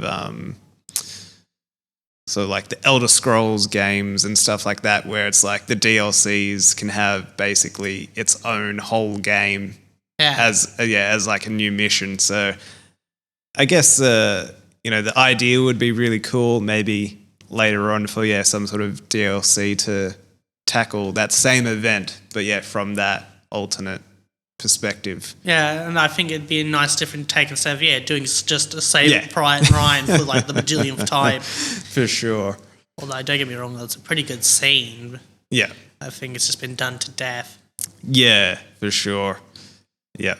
So I think that would probably be the way to go. Some sort of DLC. I think it'd be interesting, because I think that goes back to my next biggest point. Although it's a criticism I can drum up for 4, but at least 4 did a better job than 5, so I'm going to kind of not give it the flack that I'm going to give 5. And that is that a lot of the support characters don't really do much, if anything at all, besides drive the plot. Right. And that's my biggest criticism of 5. Yeah. It's just that they're just there to be like, look, bad guy there, go dead. Right. Which is kind of sort of what they did in 4, but at least you got more interaction with them. Just maybe a small cutscene of them talking about stuff and probably not even really giving you any objectives to do. Maybe giving you some intel if you hang around, but that's about it. Right. Or at least in 4 you can go up to talk to them and they'll be like, there's a depot here that needs to be, no longer existing, or there's these interesting pathways and that you can take to get here without much issue or something like that. Well, I think that's more 5 than 4, but I think you had that in 4. God, I can't remember his name in 4, but he would tell you there's some stuff hidden in the there's in the crypt in the graveyard, and there's a few goodies and that. And the best way to get to it is once you get the satchel charge, you go and blow open a hole inside of the crypt, and then you go and find all the goodies and that. And the line the main character has is I'm definitely going to hell for this, as he blows open a hole in the side of this crypt, or catacomb. Yeah. Okay. So that sort of comes back to your point before of just the world building, the storytelling element is much less compared to. It's definitely lacking. Yeah. And it was kind of lacking in 4, but at least it was good enough that it felt like it was an actual world that I was a part of. instead of being dropped into the setting. I felt like I was kind of a part of that world. Sure. Yeah. We know how limited it was. Yeah. So yeah, that's definitely one of those things which couldn't be saved by a DLC. Yeah. Because obviously quite just sort of embedded in the general way that the game plays. Not only that, but there were tons of secondary objectives in 4, and I think that's one thing I kind of... Right. Don't get me wrong, there's a few levels with quite a few secondary objectives. Yeah. But mostly it's like just 1 or 2 secondary objective for most of the missions. Yeah, right. Or if there is one, it's just a bajillion, it's a chain one, so it's like a heap of things to do for that one. Which kind of sort of makes up for it, but at the same time doesn't, because it's not... Because it's usually kind of very similar, like... Oh, go blow this up, or go deal with this guy and these people. Sure. And that's essentially what most of the side missions were. Yeah, along with the kill challenges, which were basically that, but kill this guy in this certain way, which at first is kind of fun. Yeah. But then it's like, after a couple, it's like, yeah, okay, how the fuck am I going to do this? Right. And some of them are quite interesting, like, kill this guy by burying him in concrete. That was fun. What I did was I think I sneaked up to the shack he was in, I knocked his fucking lights out, picked him up and throwed him into a area where they were pouring concrete into. Yeah. So not much he was going to do, he was unconscious. No, I wouldn't think so. And I did a pretty good job knocking his light out. I think got him right across the jaw. Right. Solid hit. Uh-huh. Because he was out for a good few minutes as I was just making sure the coast was clear so I could drag his body out and throw him into the area where they were casting concrete. Sure. Hey, well, I didn't kill him, but I did throw him to the concrete, so that definitely counts as, killing him by burying him in concrete. Yes, for sure. It's the same thing I did with this rocket scientist. I knocked him the fuck out and killed him with a V2 rocket. Okay. Literally just knocked him out, put him underneath where the V2 rocket was sitting, just went plink at one of the cables holding up the rocket, and the rocket just fell down and crushed him. Right. Nice. Well, I'll just say that's an ironic way to go. You were working on the V2 rocket, and now you got killed by the thing you were working on. Yeah, very much. Although most of them is just drop thing on guy. Sure. Because in mission 2, and I remember this one so well because it was a fucking pain to do, because you can go break the chain to drop the chandelier on the guy, but that doesn't count. You actually have to shoot the chain yourself, which just I didn't know at the time, and I had to quickly look that up, and it's like, okay. Yeah. I knew it was probably something like that, but I just thought, no, it should be this, but then I was like, looking back at it, that was too fucking easy. For sure. Shooting the chain's still pretty easy, though, because whether the thing to break the chain is, gives you a good, perfect line of sight with the chain anyway. Right. Well, this guy was a officer that, is probably more partier than, an actual officer. Sure. Having a chandelier dropped on his head, I guess, was a bit of irony. Yes. Definitely. Although Cool. I think the one I don't like about the first two is it kind of makes it easy for you and sets it up like that, because he's going to spend most of his time underneath that chandelier. Right, yeah, So as long as you get in without, raising the alarm, you're all set. Uh-huh. Interesting. Which someone who's not that good at stealth could get in and out without, raising the alarm. Yeah, and this is the kind of person who would rather kick the door down and throw a grenade in and then just go in, guns blazing up, the grenade goes off. Right. And I was able to sneak into and get in a position and take him out without getting detected. Sure. So it shows you kind of how easy the stealth was, but that was probably because after I learnt, everything there was to learn. Yeah, for sure. Because actually I'm all right at kind of doing stealth on the fly. Mm-hmm. But at that point, I kind of had all the gear I needed to do to be super stealthy. Right. Early on, I was just getting suppressors for my rifles and shit. Yeah, right. Once I got the subsonic ammo, that made stealth a hell of a lot easier, because combined with the suppressor, you can virtually shoot them point blank with a rifle. Right. And they wouldn't hear it coming. Interesting. Because I think it's like, I know with a suppressor it does knock it down to under 100 meters, the detection range. Right. But with subsonic, it's like, I think with the really good suppressors, it can get down to 45 meters with the rifle, but I think that's with the combination of subsonic though. Yeah, okay. Because and it's actually good attention to detail, because actually, there's only so much you can do by fitting a suppressor onto the end of the weapon to make it quiet, because you have to deal with actually another thing that's really damn loud, and that's the crack of the bullet. Yeah. And the reason why the bullet makes that crack noise is because it's breaking the sound barrier. Yeah. Which makes that really loud, distinct crack. For sure. Or pop, depending on if you're being shot at or being shot away from you, because it's a pop-like sound when it's being fired away from you, but when it's firing at you, it's a crack. Right. Yep. That would make sense. And that's one thing I like about some of the realism ones is that it models those sounds. You can hear the pop of like a team shooting at the enemy, but then you can hear the crack of the bullets they're being shot at. Yeah. Yeah. That's cool.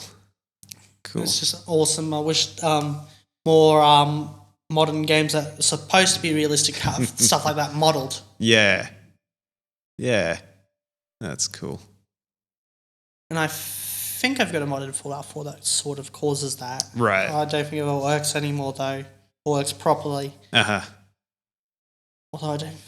I think it used to work, but I don't think it works now, so I might have to look into it. Yeah. Cool.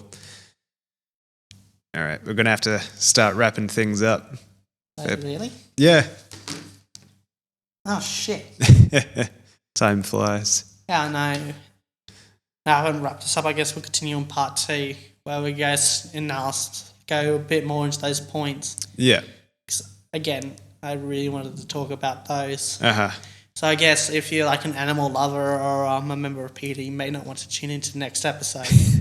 So I guess that's a bit of a teaser for 11. Yes, for sure. So I guess this has been the Peaky Peak special of the Some People podcast, The right? Peaky Peak special. Episode 10. Yeah. Yeah, we made it. I was say, I think I was making plans for episode 1000, even though that's way in the future. Definitely is. Do you think we even get that far?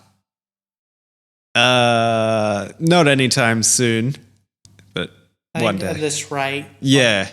How long do you think it would take us? 10 years, maybe. Wow. With one episode every fortnight. So that's 26 a year. Yeah, so maybe more, probably more than 10 years then. Yeah. I think if we go back to the once a week though. Yeah. That may put it within the 10-year mark. Yes, if we're doing one episode a year, it'd be one episode a year takes 1,000 years. One episode a week would definitely be around the 10 years. Yeah. To get to 1,000. And I guess hopefully we can get to that point, but I don't think we can. Not with the current schedule. Yeah, maybe not with this format. Maybe if we a shorter format, but what's the fun in that? Yes, for sure. All right. You know what? I should probably talk less about guns. Maybe. Yeah, definitely. Oh, wait. We're rolling. Shit. You could have told me we were rolling. Gotcha. Well, I guess since anyway we're here, we might as well fill in for that segment that we ultimately had to, drop in that. Yep. And, I guess on that note, I'm not talking about guns now. Let's talk about something completely different, which is the price of cars lately. Yes. That's, definitely up there. Oh, yeah, definitely. Yeah. It's, some of the stuff has gone, ridiculously expensive. Yeah. If you know where to look, you can find some really good deals, though. For sure. You can get old Falcons and Commies for a reasonable price, like $12,000 and that from used dealerships. Yeah. Probably a bit less if you go private. Yeah, for sure. But I can't remember what dealership was it. I think it was up Maitland Way. I think it was the Toyota dealership, I believe. Had a used 2012 Mercedes-Benz for about 20 to 30,000. Yeah, right. And it's one of the two-door sport models. Yeah. So really good price for it. Yeah, right. When I saw the price, I was there had to be something wrong with it. Probably is. Well, at the date of recording this, we are reaching the end of financial year, so there will be some good deals out there at the moment. But yeah. Although it's a shame, I can remember the day where you used to get a lot of cars for under $10,000. Yeah. And now a lot of those cars are, $15,000 now. Right. 10 to 15,000 easy. Yeah, possibly. It's amazing just how much it's gone up. Yeah, it's Although I think there's a lot of cars now under 10 grand, but they're not the things that I just want. Sure. Because I guess the reason why everyone got these cars was they're cheap, but now since everyone wants those cars prices have gone up, and then what cars that people don't want are really cheap, but then that's because no one wants them. It's kind of that endless cycle. Yeah, for sure. You've definitely, got inflation doing its part, and things like, wage stagnation. Yeah, not following suit. So. Oh yeah, definitely. Not only that, but I missed. Like I've heard of days where you could get like cars for like under $1,000. Yeah. One of my high school friends, his dad, basically, because he would work as like a long haul driver, so his car was always a piece of shit. Just because he never really needed it, so he would always just go to the car wreckers, get one for about $500-600. That would just get him around, his local suburb, do grocery shopping and whatnot. And that then was about it. And then basically as soon as it died, he would go back to the same wreckers, give it back to them, and then get another one. And it was just this constant cycle. Yeah. I'm not sure you can do that really anymore. I don't think so. Yeah. I don't, I'm not quite sure. I guess it'd probably depend on the car as well. Yeah. Something a bit more obscure, or like, I know with a lot of Japanese cars that, it's kind of hard finding parts for them. So, you might get a little bit more from, that, rather than just straight up Although Falcon. A lot of Japanese cars though do have quite a large aftermarket support though anyway. Right. I didn't find that when I owned a Subaru, but they might be an outlier. No, like if you got like what Subaru did you have? A Forester. I don't think there's a strong aftermarket for them, but I think the Imprezas have a large aftermarket. Yeah, I would definitely think so. I think it's a lot of those stuff that have the large aftermarkets. Yeah. I think the MX-5 is a good choice of like a small, affordable car that has a really strong aftermarket, so parts shouldn't be too hard to source. Yeah, okay. Interesting. So I guess that's my advice, buy a Miata. Not the new ones, the old ones, because I know you used to be able to get them under $5,000, well, in the States. Yeah, right. But I think over here, just converting the currency in that, I think, like around 10 to 12 grand, you're getting a good deal for it. Yeah. Yeah, interesting. Although I think what's the movie I'm trying to think of? Oh, God damn it. It's like an Australian comedy and I can't remember the name of it. So where this man is like at this property and like I think there's an airport near where he lives expanding and they were like going to buy the property off him and he was like no. Oh man. So it's good. But the castle. I think that's it, right? Yeah, the castle. Yeah, it's like how when they go and like talk to people about buying stuff, it's like you're out of your mind and just able to get a lower price doing that. Yeah. It's kind of almost that, what they say to them, I would say to a lot of those people that like want like 20 or 16 grand for a Miata. For sure. Miata.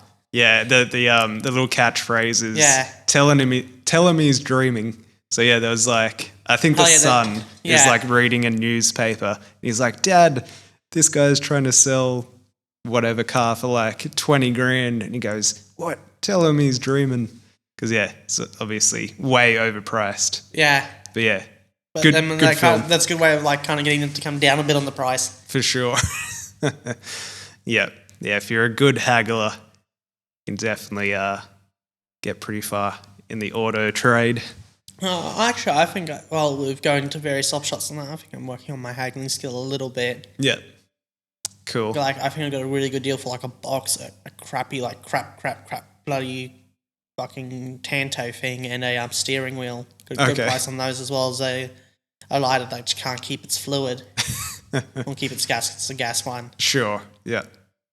Interesting. Although it's a pain in the ass to top up too, and it doesn't hold. Yep. So it's a nice little display piece though. Yeah. Cool. But actually, how much did the car you got cost you? My Kia. Yeah. I got that for a pretty good deal. So it was secondhand, but the original owners, they must have been elderly and hadn't really driven it much. So I think, I got it. It had 9,000 Ks. That's really good. And was, I think at that point in time, about 5 or 6 years old. I think I got it for about 12 grand. Wow. Yeah, because it was, I think it was advertised for maybe 13 and a half. But yeah, we got it. They were just finishing up some sales stuff, or just about to go into a sale period, and they basically said, in a week's time, it's going to drop down a couple of grand anyway, so we'll give it to you. Like if I was to sell, even though I probably never would in the 91 retail I have, I'd probably get 2.5, 5 grand for it. Yeah. But with the state it's in, that's like kind of optimistic. For sure. Well, one, considering its age, but it does have like almost 400,000 on the clock. Yeah, that's when you're basically at the point of just running it in until it turns to dust. Yeah, it's kind of already rusting away in the yard. I think I'm going to get around to restoring it and getting it back on the road again. Yeah, cool. But again, that's going to be later, so I'll probably get myself a new car beforehand anyway. Yeah. So at least I've got my RAV4 that I have now. Yeah. Then have something a bit sporty, and then I have the more dedicated 4-wheel drive. Sure. Yeah. And that's why I'm doing it. It's going to cost me a small fortune to maintain those. For sure. But I'm willing to make those sacrifices. Because, again, I like cars, so I'm willing to kind of sacrifice a lot to keep them running. Yeah. It's one of those things you find your hobby, and you find your passion in your hobby. Yeah, you sort of find a way to justify. Not only that, but getting a new PC rig is probably going to be the biggest priority. Yeah, for sure. Because, like, I think, especially if you've seen some of my streams and just see how well my PC runs, I think it's about time to get a new one, as well as getting a new one would probably sort out most of the gremlins I have. I would think so, definitely. Especially, with some of the titles that you're trying to run, and with some of the ideas that you've told me that you want to delve a little bit more deeper into some of the live streaming stuff. Definitely. We can get into recording too. Yeah, for sure. So that definitely a big priority for sure.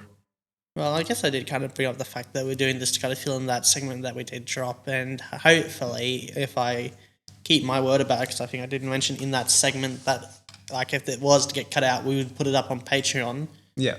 We will probably put it up on Patreon once we get around to establishing Patreon, that is. Yes. So you got a timeline for when we would do that anyway? That's a good question. So I'd kind of establish it now, but yeah, we don't really have much to kind of, keep it open and that. Yes. Let's just say probably by the end of the year, I would say we'll have one up and running. Which is probably around about the time this thing comes out anyway, so. Maybe. Because this would come, at the 3/4 mark? About there. I was going to say somewhere around there. Okay. And not only that, but I think one of the benefits also, besides getting a lot of that, I guess, cut content, I guess. Yeah. You probably also have it as just so we can do it, and not have the thing, kind of get taken out for not bringing out enough stuff, and that for the patrons, and that is having not only early access to the episodes, but also even having access to like kind of a raw unedited one anyway.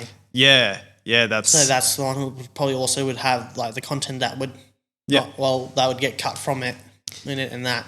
Yeah, so some of the ideas that we've been thinking of is like a fully unedited version of the podcast, as well as some of the cut stuff just kind of from previous episodes. Yeah. Should we kind of like mass release or just slowly bring out the unedited versions of the older episodes? Maybe. Or should we just kind of just bring out the unedited ones that we were working on at the time once we start up the Patreon? Yeah. it's that's another option we could do. Yeah, instead of just releasing the edited parts, we could just put the completely unedited. I say, can versions. we like put the unedited versions up in the higher tiers? Yeah, that's something. And have the low tiers kind of like their benefit is like early access to all the edited stuff. That's definitely an option for sure. Yeah, that could work. Another thing we've been thinking about as well is doing live streamed podcasts. So that would sort of be another. Yeah, I think that would kind of go with the world tour idea that I've been cooking up in the kitchen. Yeah. Especially if we can get sound room deprivation. Do an episode in that. Yeah, that would be really interesting for sure. I think they should let us do it. Yeah, maybe. Not sure how. If it's sort of like a private institute, it might be a little bit difficult. If it's a public institute, it'd probably be a little bit easier getting in. But yeah. Because I think it's not really been done before, a podcast. What's it called, an antechamber? Yeah, and a sound deprivation chamber, or they had there's a scientific term for it. I can't remember what it was called. Actually, an antechamber, I think, is something different. I think so. Because anti usually means, not good things. Yes. Yeah. It is. I guess it's an antechamber for sound. I guess, anti-sound chamber. We'll call it that for the time being. So I'd love to do that. Although, I guess, that would be fun, but also terrifying at the same time. It would be like live in Chernobyl. That would be pretty tricky with the current situation. But that will probably and truly end before we get to the point where we do this World Tour series anyway. Maybe. I did My hear... question is, though, since we are already recording Down Under, should we go somewhere special for the live Down Under? Possibly. Yeah. Say, like, maybe, Sydney Harbour or something. That'd be cool. It'd be... What about, like, Burnie? Just out in the middle of nowhere. Yeah. Yeah. That'd be interesting. Like, come down, meet us at Burnie. Yeah. All right. Do we want to... I just want to think, like, where would places you would want to go live in that at? Because definitely, I'd like to do Chernobyl because that would be interesting. Right.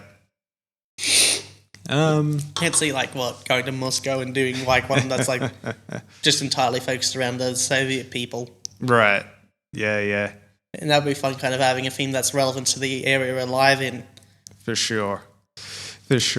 So I'm about to say, I think Germany's not going to let us do a live in Germany. Considering, what I'd probably end up covering. Yes, I think so. Well, I guess I could probably spend an hour talking about beer. Mm-hmm. Yes, probably. I'll say. It'd be even funny if we were like making our own batch of beer while doing the podcast. Although I think, isn't the beer making process probably a bit longer than an hour? It is, yeah, quite a very long process. So it's like the episode is just the process of us making the beer and just going about and doing a podcast. Maybe in the middle of it, where we get a chance to sit down and talk while waiting for it to ferment. Yeah, I think that would take a couple of months, from what I understand. Wow. Maybe. I would love to make myself some mead and try it. Yeah. It's not actually that hard.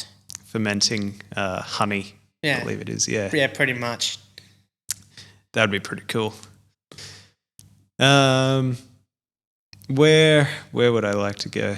I mean, Uluru would be pretty interesting. Yeah, couldn't we do it from the top of Uluru? Or no, we're not anymore. Yeah, they made that band a couple of years ago. And it'd be obvious when we're setting up all the recording equipment too. Yeah, definitely would be. Where else? Helsinki, Finland. I think Helsinki is Finland, right? Scandinavia somewhere. I'm not sure. It's Although Stockholm would also be nice too. Uh-huh. Actually, no, I think rural Finland would be fun. Right. Yep. Just what? After we're done recording, show up to like a local pub and just hang out with the locals. It would be interesting for sure. Either that or just get some shit box and flog it around the just out on those dirt tracks out in the wilderness. Right. Probably practice some Scandinavian flicking. Uh-huh. Scandinavian flick. Watch me wrap myself around a tree a few times over. Right. Florida sounds like a pretty interesting place. I know, if we're going to go to the States, we'd have to go to Texas. Uh-huh. Home away from home. Right. Where everything wants to kill you and everyone. Yeah. From what I understand, Florida's sort of like that as well. Just because it's all like swamp, marshland, so there's alligators and like... Oh, I'd love to go hunting gators. Uh-huh. Like man-eating anacondas. I think that's a bit of an exaggeration, although they could get that large. Well, I guess you've got the Burmese pythons, which can get that large. Yeah. But those are an invasive species. Yeah. Yeah, no, I've seen some YouTube videos of some of the crazy pythons. Yeah, I think most of those would probably be Burmese pythons. Right. Which, ended up, while becoming an invasive species. Yeah. I think there's kind of a bit of a bounty out for them, so I guess we could get some funds on the side just hunting these bastards. And Bigfoot as well. No, that's more like Appalachia. Yeah, that's more, up... Either that or the Rocky... Well, isn't Appalachia like the Rocky Mountains anyway? Maybe. Yeah, I think sort of along that... No, Appalachia is West Virginia, Rocky Mountains is like Colorado. Yeah. Well, Virginia is like Appalachia. Right. The Rocky Mountains is Colorado. Yeah. Yeah, up along that sort of the Canada-American border. Although, for me, it had to be like aboard once it's finished its renovations, the USS Texas. Okay. Which Cool. will probably be berthed somewhere in Texas. I think it was sitting somewhere around Texas before it got taken in for restoration. Right. But she needed badly because not only she suffered, some critical flooding in that from where she was birthed, but even when they had those under control, she had quite a bad list. Right. Right. Like, she was really long overdue for her overhaul, and I'm glad they're doing that now. Mm-hmm. She needs it, and not only that, but they're going to birth her somewhere where she isn't going to fall apart as quick. Right. Considering saltwater, even though it's designed to live in a salty environment, it was just not getting the care it needed to survive in such an environment. Yeah. Yeah, yeah. That's although she's close to like 100 years old by now. Yeah. Yeah. Yeah, no, definitely have to... it's one of those things, obviously they're designed to be in salt water, but they're also designed to be manned by a large crew and constantly looked after and obviously moving through the salt water as well. So just sort of sitting dormant. Although I know the preservation systems on the Isle class were quite impressive, so even if there wasn't anyone to look after them, as long as the Isles and that still have power, they should still do a pretty good job of keeping themselves preserved. Yeah. Yep. It's interesting. Which that'll also be another place I'd love to do a live from. Mm-hmm. Although if we're going to do America, I'd at least do 50 lives, like one for each state. Yeah. That'd be interesting. Maybe do the state capitals. Isn't Memphis the state capital? I don't think it is. I'm not sure. You got Kansas City, which is what capital? I don't think it's actually the capital of Kansas. It's like the capital of some other state, I believe. Yeah, I'm not sure. I'm not not too familiar. I think Baltimore is the capital of Ohio. Don't quote me on that. I should know a few of these off the top of my head, but it's kind of hard. Yep. I think Houston is the capital of the state of Texas. Yeah. I think Richmond is one of the Virginias. Right. Yep. obviously LA, be the capital of California. Yeah. And you have I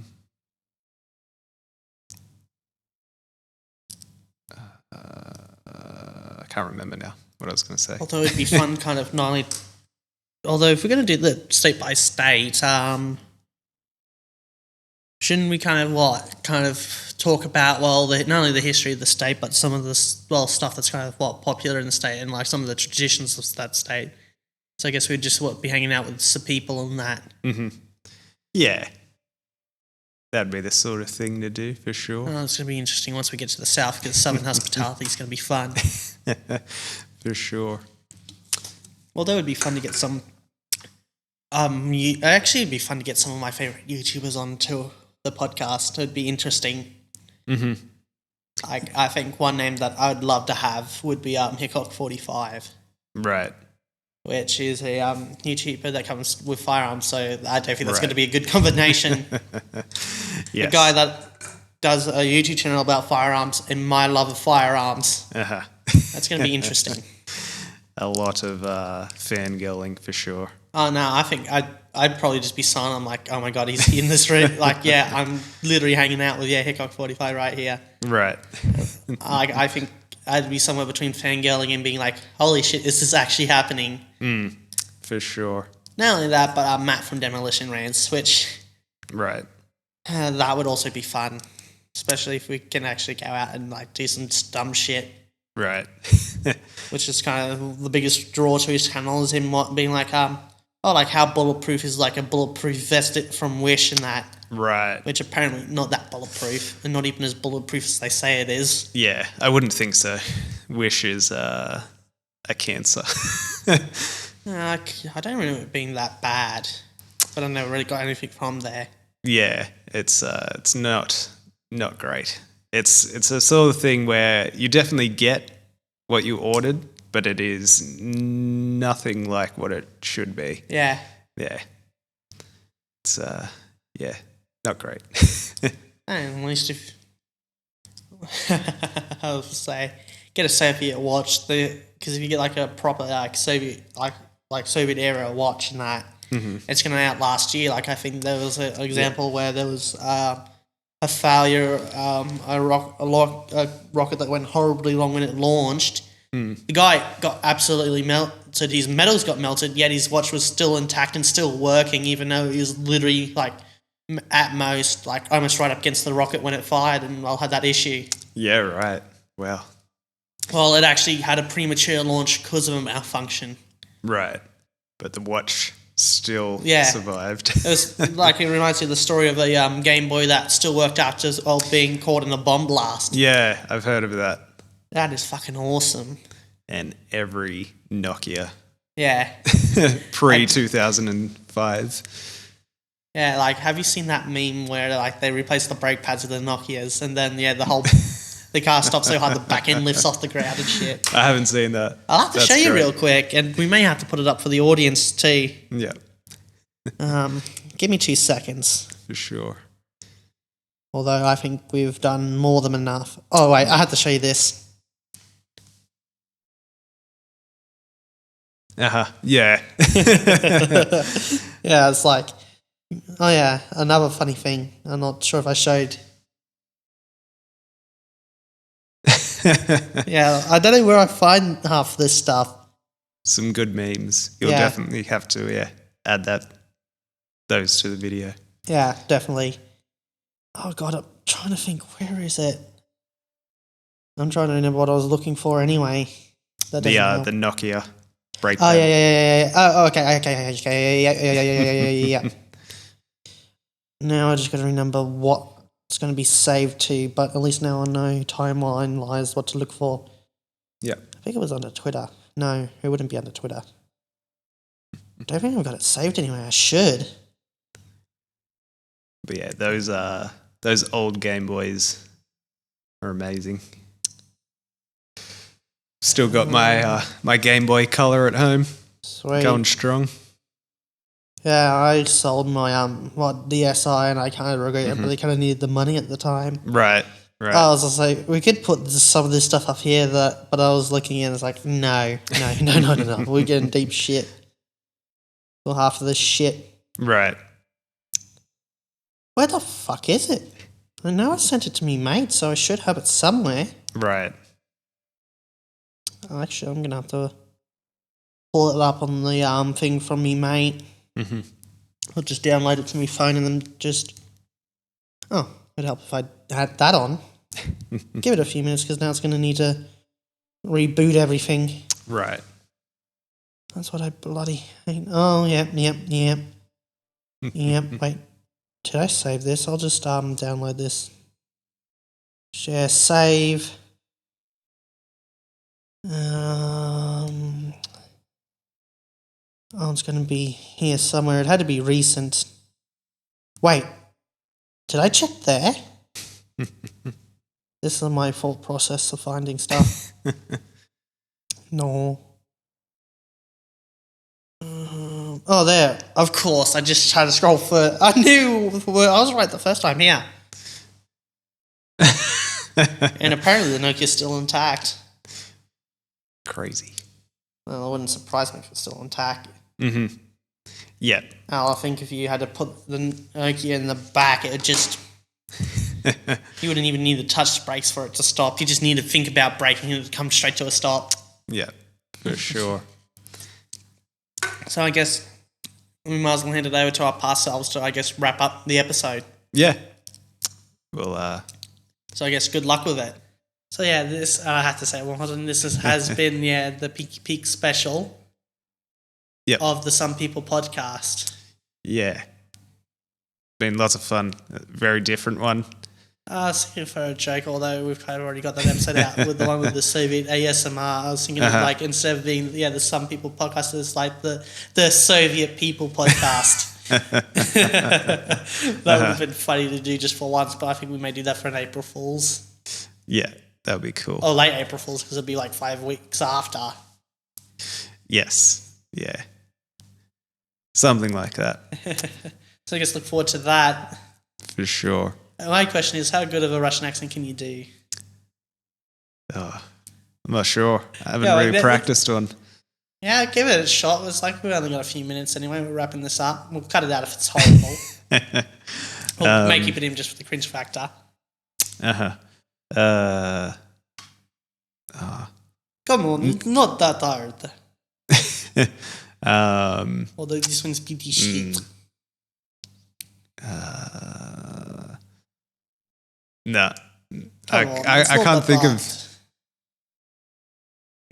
Like quick FPS Russia. If you know what that is. No. Oh, come on. You're missing out. Although it is a bit of bygone era of YouTube, and I guess that's going to come in next episode as well. Right. Cool. Damn. Put me on the spot.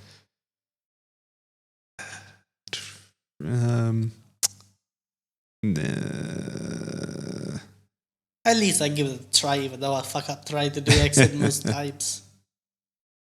God, don't tell me I'm not going to do German like I to do Russian. Yeah, it's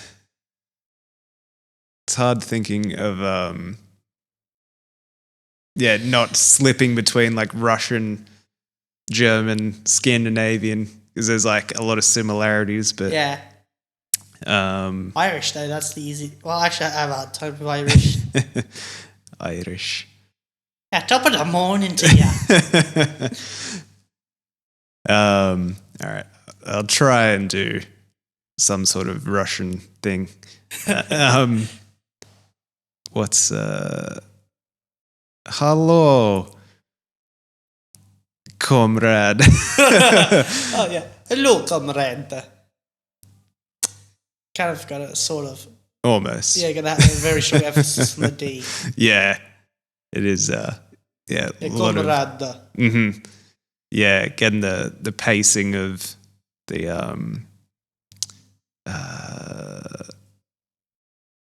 emphasis on particular. Yeah, those are the hardest people to comrade. Yeah. Anyway. Especially when I botched the full Stalin. because it was like a weird amalgamation, but that's probably because I was close up to the mic too. For sure. All right. So I guess, should we do the outro again? Maybe. I guess you get a chance of saying, the Peaky special. All right. Thank you for joining us for the very special Peaky special. Right, well, I guess we already had kind of 3 different segments. I guess we had to have 3 outros. Maybe. Yeah. Depends on what makes it and not makes it to the cutting floor. For sure. Or they're just going to be a monster to edit. Mm-hmm. So episode 10. Thanks for joining. And hopefully you enjoyed the Peaky special. Let us know on whatever social media platform you're on that we're on. Yep. Leave us a comment in the YouTube comment section. Oh, I forgot to mention my name. I'm Briggsy, and this is my co-host James. Even though we're doing kind of the intro bit at the outro section. Yay. Yeah. Share the podcast around. Leave us a comment. So we're going to try to not only do the longest outro for this podcast, but also the longest episode, I guess. Something like that. All right. And we'll catch you next time. Yeah, sayonara, bitches.